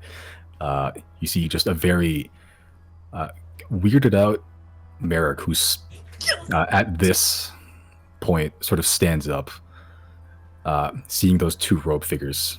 He sort of just like puts his hands together, his knuckles together, cracks them, twists his neck, cracks them as well, and begins to march. He begins to march towards the door. I want to run to intercept him and stop him from coming out. Okay, you sort of just rush in and hit him, sort of just like hitting full force, just stopping his momentum. He's not the tallest dude in the world, but he's thick, and he sort of almost bounces back from his muscly form. He sort of looks confused at this invisible force that just touched him. I'm just gonna whisper, "Wait. You have to wait." And I'm still telepathically connected to Riley and everyone, right? Mm-hmm.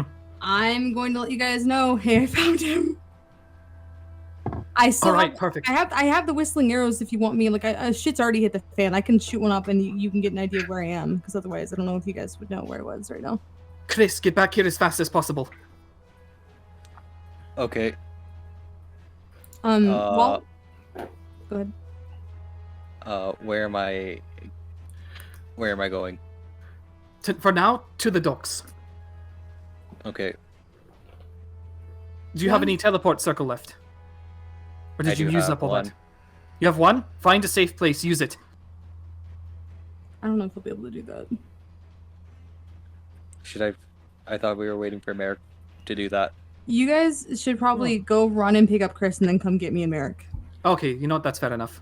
I We know where Chris is at this point, right?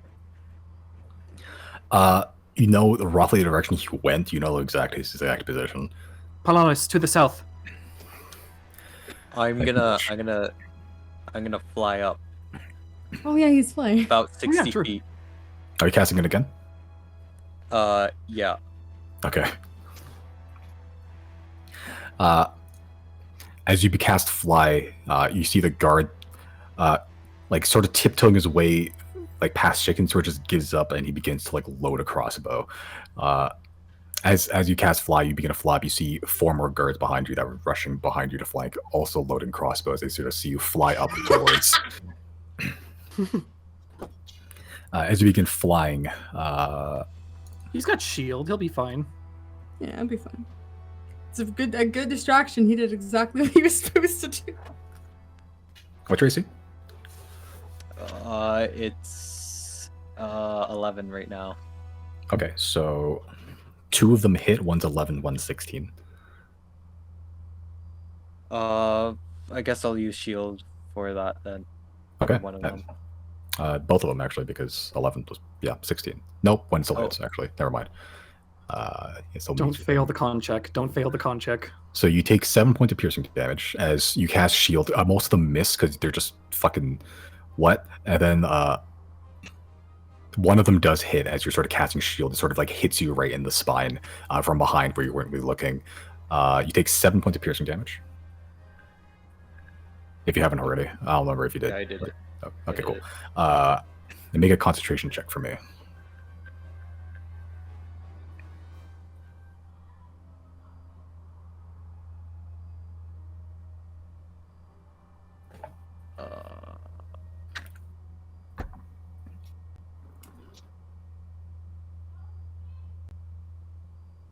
Oh, which one is that? Just Con save? Constitution save throw.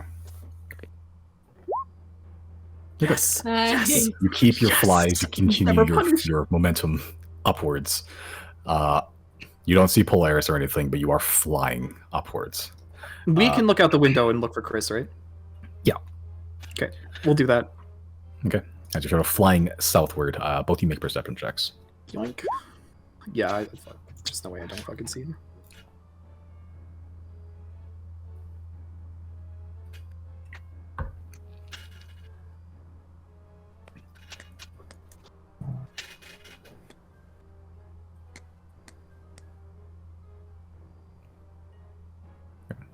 Jenna? What? Perception.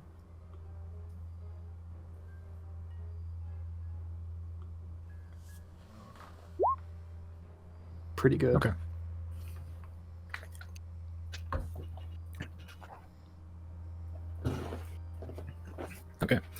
Yeah,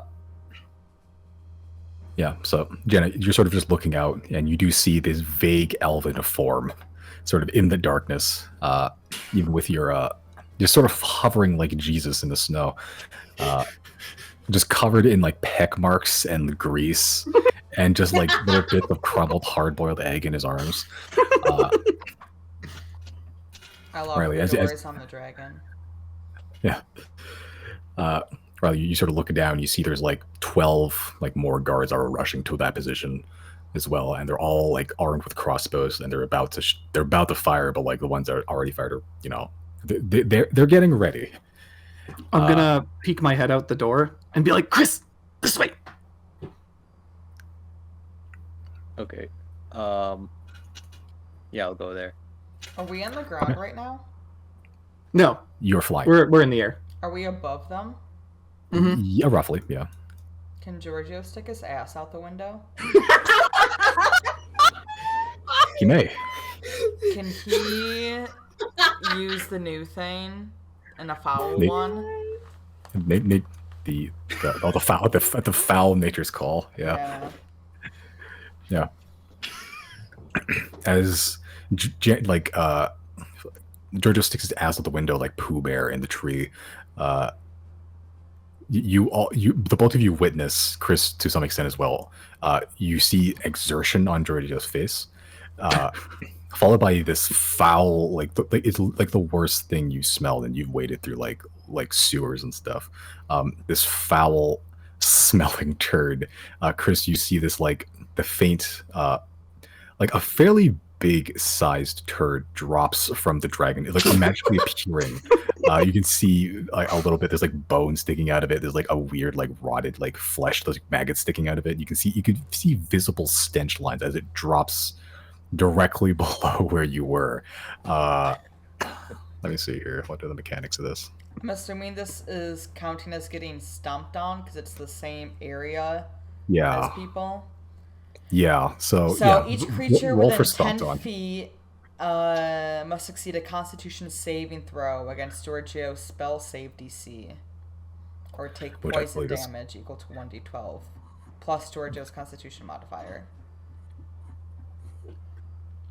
What's his spell save DC? It should be somewhere on his character sheet.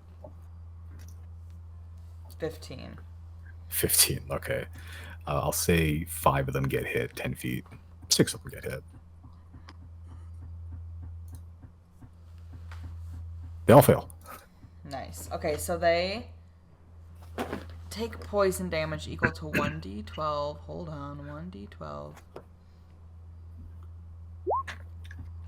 Plus, what is it? His Constitution modifier? Yeah. That's 2. Okay. And then, okay, so that's the damage they take. And then now they're poisoned. Yes, which they take 1 poison damage every turn until they shake it Nice. off. Nice. Yeah. As you sort of look down at your handiwork, Janet, you sort of look down, you see this like the visible trail of the nature's call, the foul smelling nature's call, hit the ground, and you can see this big cloud of like purple brown smoke.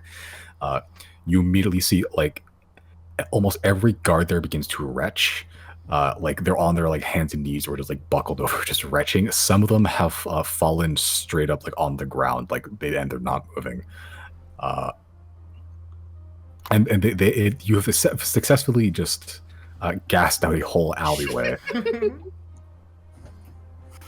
Literally gassed out. And through telepathic bond, we can let Zero know. All right, we have Chris. Where are you? I'm gonna summon actually, can I feel how far Isaac is from me? He's still within range. I don't think you have like an exact measurement. Okay, I'm gonna call him back to me, not summon him, just call him, tell him to fly back to me, and just let what direction Isaac's going in lead Polaris. All right, Riley will bust out the zoom and look for the shadow owl. Okay, yeah, this is where Zoom would come in handy because you guys are fairly far apart. Yeah, make a perception check. Yoink. Another nat 1, huh? This is to be expected.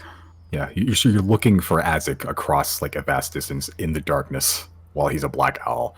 You don't see him immediately as players sort of begin circling until further notice. Chris is on board.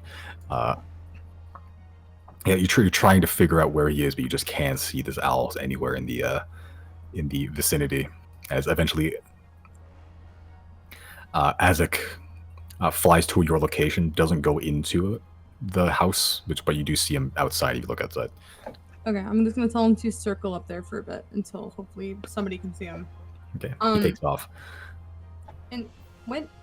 He takes off. What do you mean he takes off? He can circling. Oh, okay, sorry. Merrick didn't walk out, right? He's not like outside. No, you stopped him, so he sort of stood awkwardly at like about the doorway. Okay. I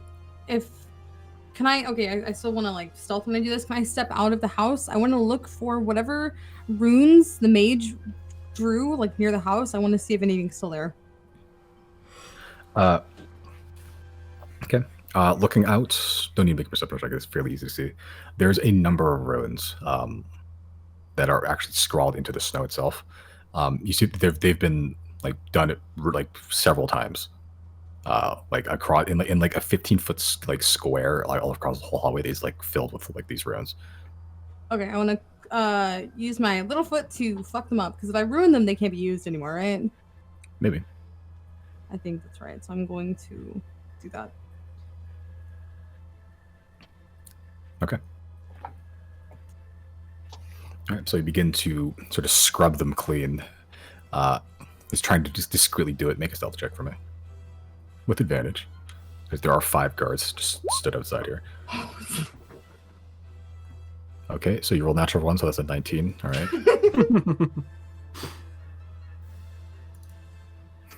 Okay. Reliable talent.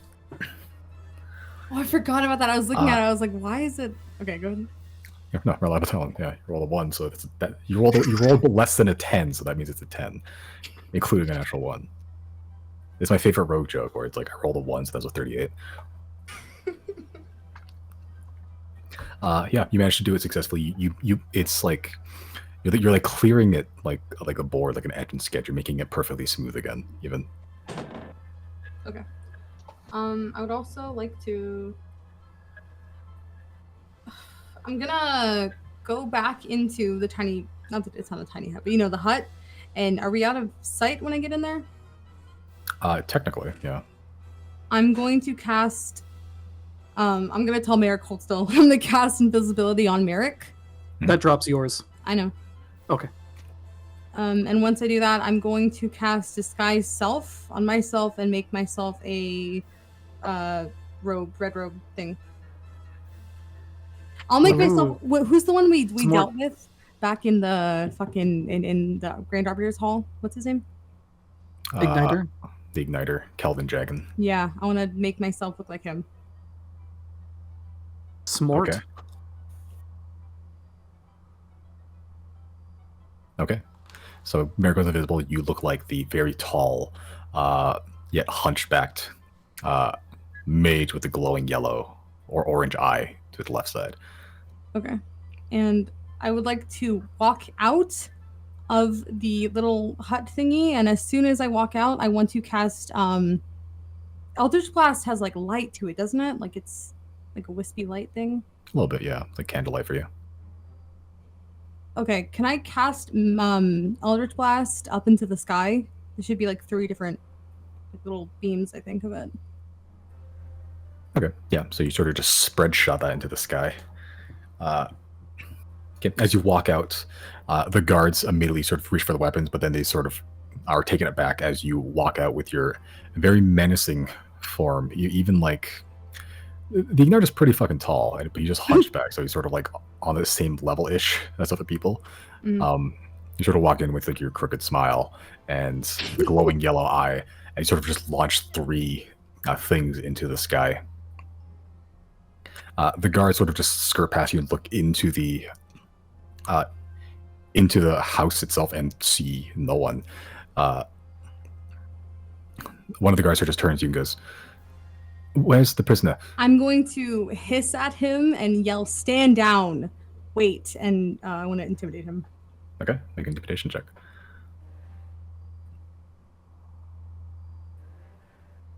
I don't get advantage on this, do I? Nope.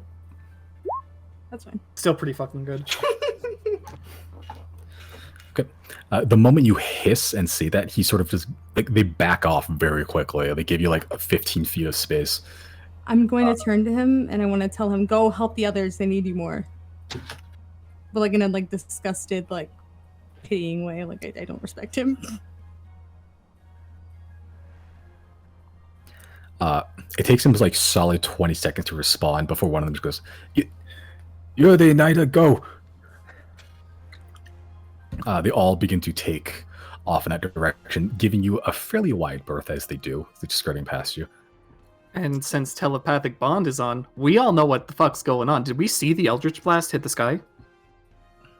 You see elements of light appear from one direction, so you know you roughly where shit's happening. All right, Last- Polaris, you know what to do. Last but not least, just in case they can't get to me through that, I'm going to use one of the. Should I use a whistling arrow? Nah. Okay, then I'll just wait for them, and I'm gonna. We know your general direction now, so. I'm gonna put my hand out. I'm gonna walk back towards the house and put my hand out for Merrick to grab my hand really quick, just so I can touch him and know where he is. He sort of. You don't feel anything for like 20 seconds, and then eventually you feel a clasp around your hand. As I'm waiting, I'm just gonna speak through my teeth and be like, "Grab it." Okay. And I will patiently wait. And is there anything for us to climb on top of? The buildings, that's about it. They're not super tall, so you can both probably jump up there. Okay, I'm gonna. Are they sturdy enough for us to jump up there? Yeah, roughly. They're still made of mostly stone with some ice, but yeah. Okay, I'm gonna pull him and help. Just climb up those little houses and see how high we can get. Okay. The highest is probably like 8 feet. That's fine. That's fine. They're all very uniform. As you start standing on top of a building, you eventually the people in the dragon, you can look down and see the igniter Kelvin dragon standing on top of a rooftop by himself. Zero, is that you? Yeah. Okay. Polaris, sweep down. We're gonna go collect them there. Okay. As the dragon begins to go closer and closer, Drew, you can see like the disturbance the dragon is making in the snow, as like there's just this big gap of missing snow and wind just like approaching you faster and faster. And you feel this huge wind pressure as he sort of stops very suddenly, and then all the wind just gets blasted downwards, blasting away the snow on the rooftops all over the street.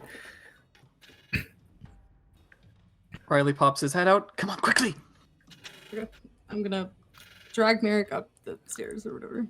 Okay. As the mechanical stairs go down, you do drag him up. You don't even need to see his face to know he's thoroughly confused.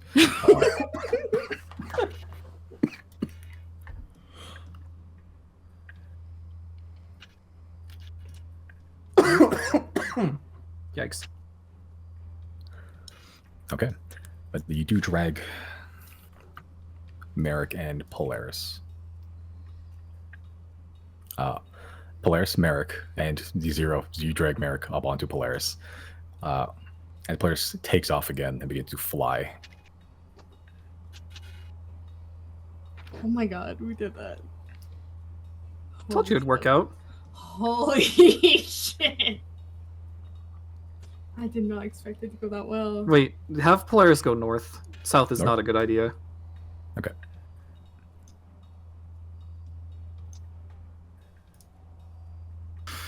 We should probably go up above the clouds even to lay low for a little bit. I guess we don't need to. I guess it doesn't matter. He's invisible. Holy Wow, great work, everyone. Even you, Chris. Your fuck-ups ended up helping us. I guess once Riley we will get give Chris 10 gold.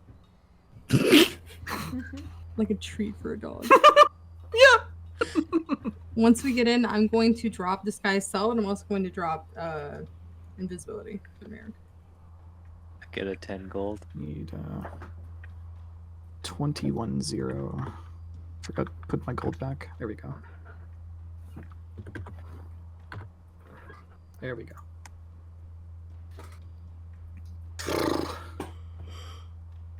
Operation Bamboozle is a success. The only thing we need to worry for now is scrying, which doesn't really matter.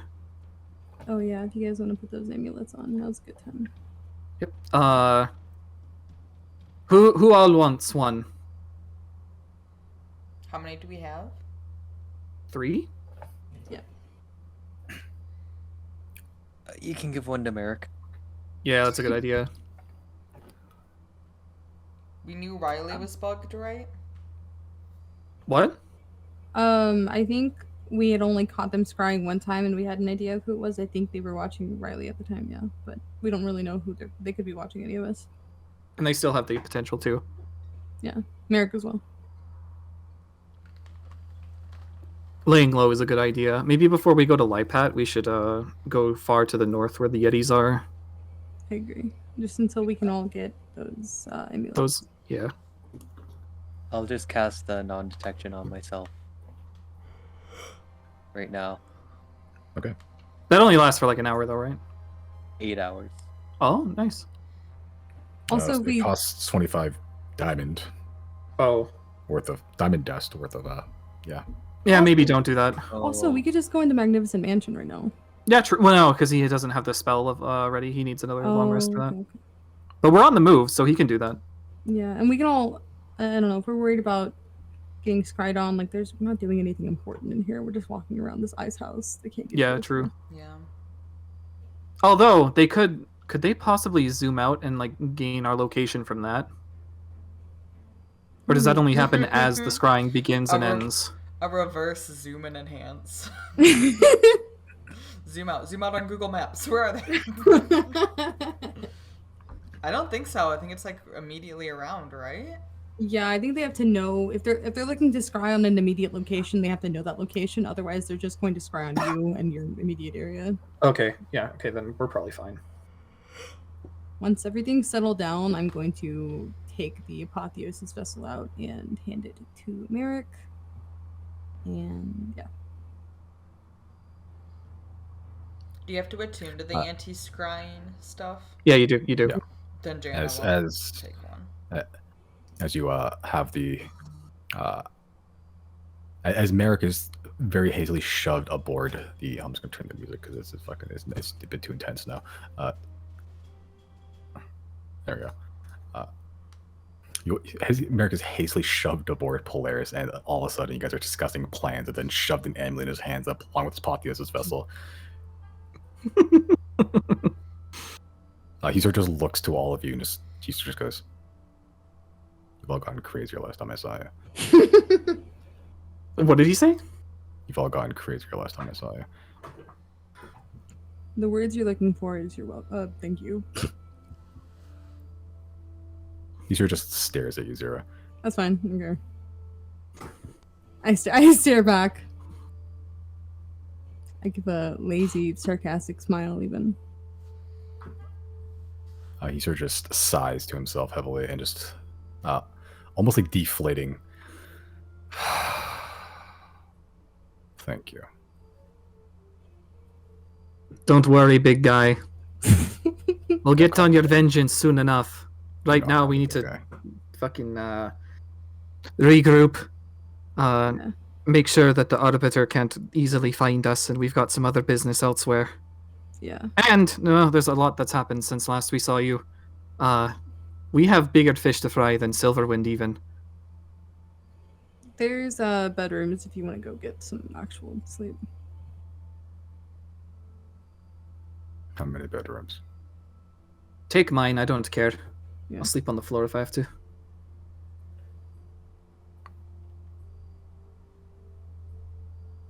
He sort of just walks around and sort of just explores the place, essentially. It's fine. Where are the bedrooms? Are they upstairs? They're on the second floor. Yeah.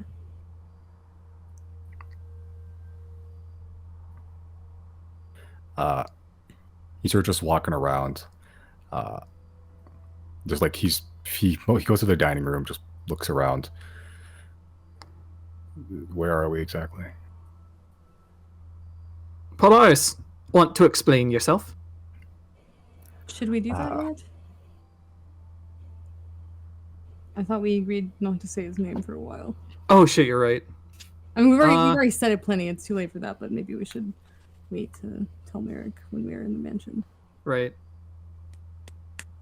Yeah, DM, would you allow me that retcon, or is that one gonna slip through? Roll a d100 for me. Yeah, I think that's fair. If it's you're good. You can recount if you want to. Okay, yeah, I'll just say, Mr. Dragon, please explain. Welcome. I am an older individual that has been, let us say, for simplicity's sake, jettisoned into the corpse of the ancient white dragon aforementioned slain. Introductions will have to wait until we are in a more private space. Till then, I welcome you as a guest into my master's home. Ah, that's the gist of it. Should we tell Claudine the news? I have like one spell slot left for sending. The elves can go We can through wait. We'll wait till next day. Yeah, you guys can go through. I think actually, me and Jan are probably due for rest as well. I don't mean to be a bad guest, but you don't happen to have any food in here, do you? Not here per se. Well, there's a little bit here, but if you can wait for Chris to get his mansion back, 4 hours. there's a bit more. Jana casts Good Berry and gives some. Hell yeah. He sort of just takes one and just munches it. You can have all 10.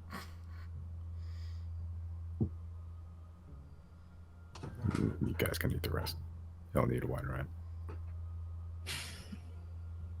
I mean, Gary they're used to kind get of some like fun. whatever those potato chips are. You can't have just one. It's a Pringles. You guys have a kitchen in here. We do. I think we right? do, right? I think Yeah, we so. should. I think we have a small kitchen, yeah. Not if I root around in it for a little bit. Do as you wish, man. I can't guarantee there'll be anything in there. We just moved in.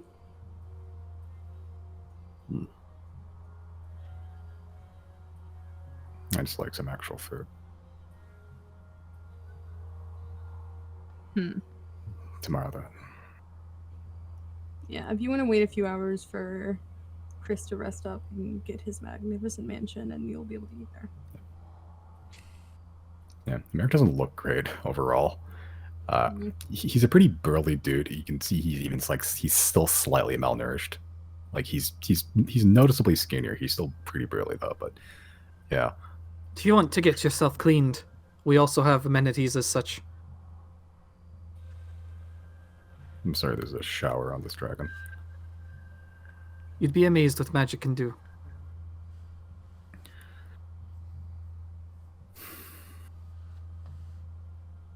Well, if you don't mind an old man using your bathroom for a little bit, then. By all means.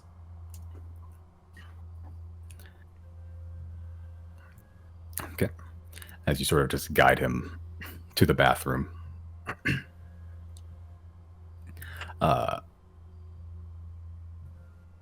Sort of opens the door to the bathroom and sort of just looks around for a little bit.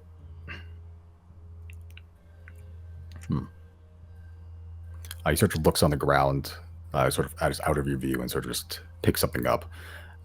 He picks up a spherical object with a bunch of lenses on it. He sort of he just walks up to you. What's this? Is that one of my... Oh, is that one of the fucking bits from the invaders? It looks pretty similar, yeah. That would be... I don't remember leaving those out. When did... Wait, what? Riley's is that confused. It's How it did is that it is a spherical object made of some weird bluish black metal with a lens in the center. And where When does did- Riley recognize it from? It's the aliens, the invaders, Which ones? the robots. And It is it like looks- one of the pieces that we found back when we built the house? Like back in the dragon's den? Looks pretty similar. Yeah. Hold on a second. When did this get here? Was that here What? before? Was it? No. What the fuck? Wait, How where did did this you get find here? it? In the bathroom. Maybe it was part of the house. No. Polaris, do you remember leaving any stray parts as part of the... Oh, no, hold on, let me recon that. Dragon, there we go. Do you remember any stray parts as part of the building process? Hey, Session, the gang retcons everything. Listen, I'm tired. I didn't get any sleep. Also, I'm pretty sure Simon had just said it wasn't there before. Pirates just said in a deep, grumbly voice. There should be no extraneous parts built into the house. Okay, that's fucking spooky. So, does the orb look functional? It's currently off. If that makes it, there's no light or anything. It's sort of just there. I think we need to do a sweep. How did this get here? Has somebody identified what that is yet? Is it just like a strewn off piece of robot, or does it do something? It's like a head. Yeah. How large is it? A little bit smaller than a basketball-ish. Oh, okay. Merrick, where did you find this? Just in the bathroom. Assumed it was yours. On the What the floor? fuck? Where? It's on the floor in the corner. Yeah, let's maybe do a quick sweep of the house really quick, everybody. Mr. In short, Dragon, Merrick, this is the enemy more pressing than Silverwind. How the fuck did it get in here? Mr. Dragon, do you recall anyone else in the house? No. I feel the footsteps of the masters. I felt nothing else. Name every master. Oh, there is Master Zubra, Master Riley, Master Chris, Master Jana, and Master Giorgio. Georgia. And no one else. One. Sucks to be Isaac. 2. That lines up.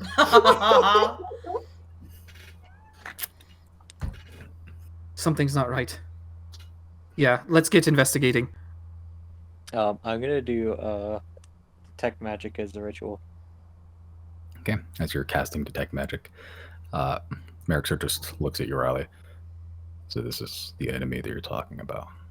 This is one of their foot soldiers anyway. We encountered it deep in Tetskat. Should I crush it? Not yet. Do you want to?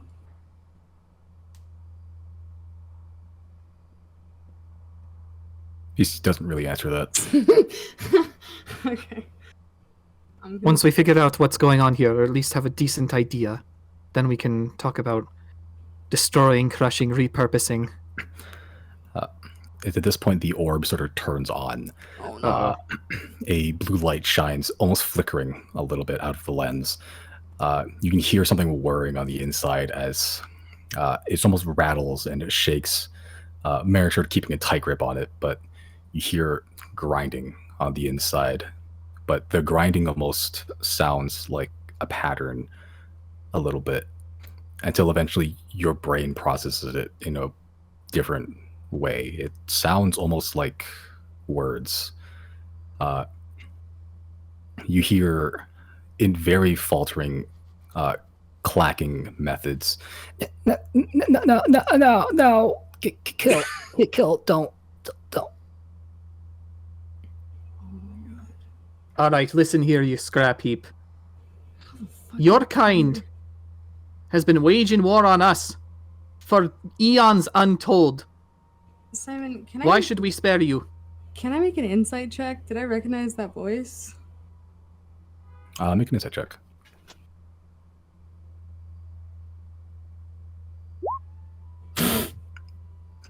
You do not. It just sounds very mechanical. Okay. Like it sounds like it's words being made up of like just random things being rubbed together. Okay. It's sorry. I guess I was listening to Simon's voice. It sounded like Mondo for a second. Go ahead. Riley, as you say those words, the sphere again. No, no, no, no. Kill. Don't. I'll try reading its mind. Okay. You cast what's it called? Detect It's just- thoughts. Yep. The spell goes. There's no mind to be read. All right. We'll pick that up next session. Oh my god.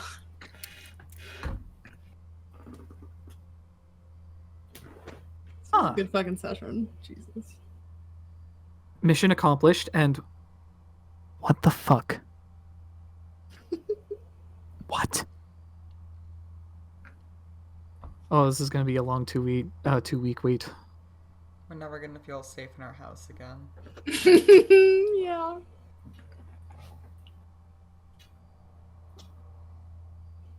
I was excited. I thought for a second, like, I don't know how he would do it, but I for a second thought that Mondo had gotten like one of his contraptions in our house somehow. Like, That's what I also thought. Yeah, that I feel seems like we fair enough. were. I don't know if we were primed for that or what. yeah, I think it was with the context that Jana mentioned earlier about Mondo being mentioned at all. I was like, but no. So What if Mondo wears a mask because he is one of those? I was just thinking that. Yeah. That's why I was thinking. I wonder if Merrick knows what Mondo looks like under the mask. I don't I think think he Merrick gives a does. shit. I don't think That's- Merrick gives a shit. I think I can't say for certain, but I think that whatever Mondo has up, I think you guys think that too. Obviously, it's an illusion.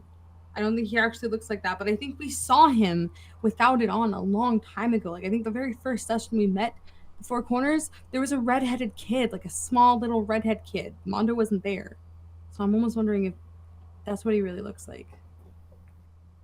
I I do haven't- remember an NPC that wasn't Mondo being part of the Four Corners. We haven't seen Mondo since I got. I have truth, otherwise I definitely will use it on him because I'm very curious, but I don't think it's what Mondo looks like. The guy with the mask. We really got to make that fake, like first however many sessions before we. Yeah, for our fans.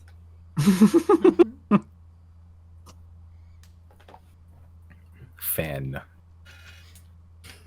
Never know. We don't count. We don't- We're We all fans of hate our own this. show. I hate this fucking game.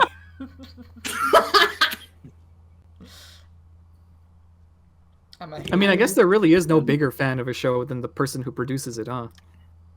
Yeah, I'm y'all's biggest fan. Same. Is there random people that watch us? Yep. Seemingly. Weird to think about sometimes. Yeah.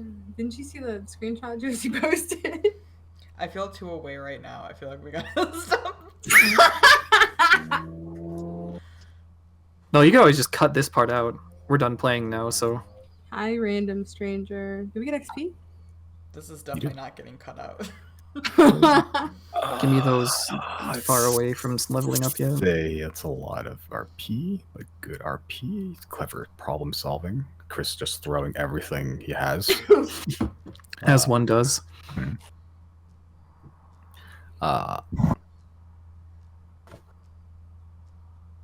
say clean 3K, 3,000. Hell yeah. That puts us at 50 even. Hell yeah.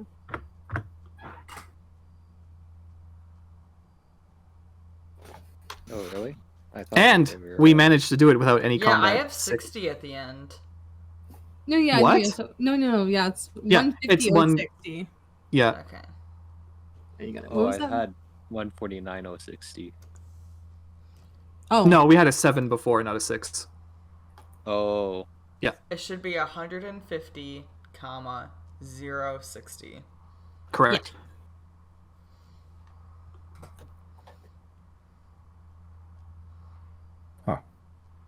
I just checked the time, and the whole session in game took exactly 24 hours.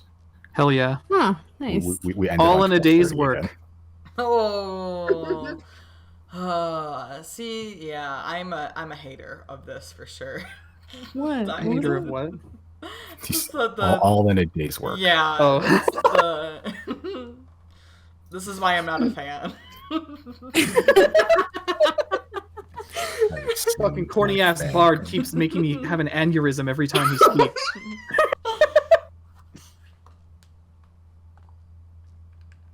Good. Mission accomplished.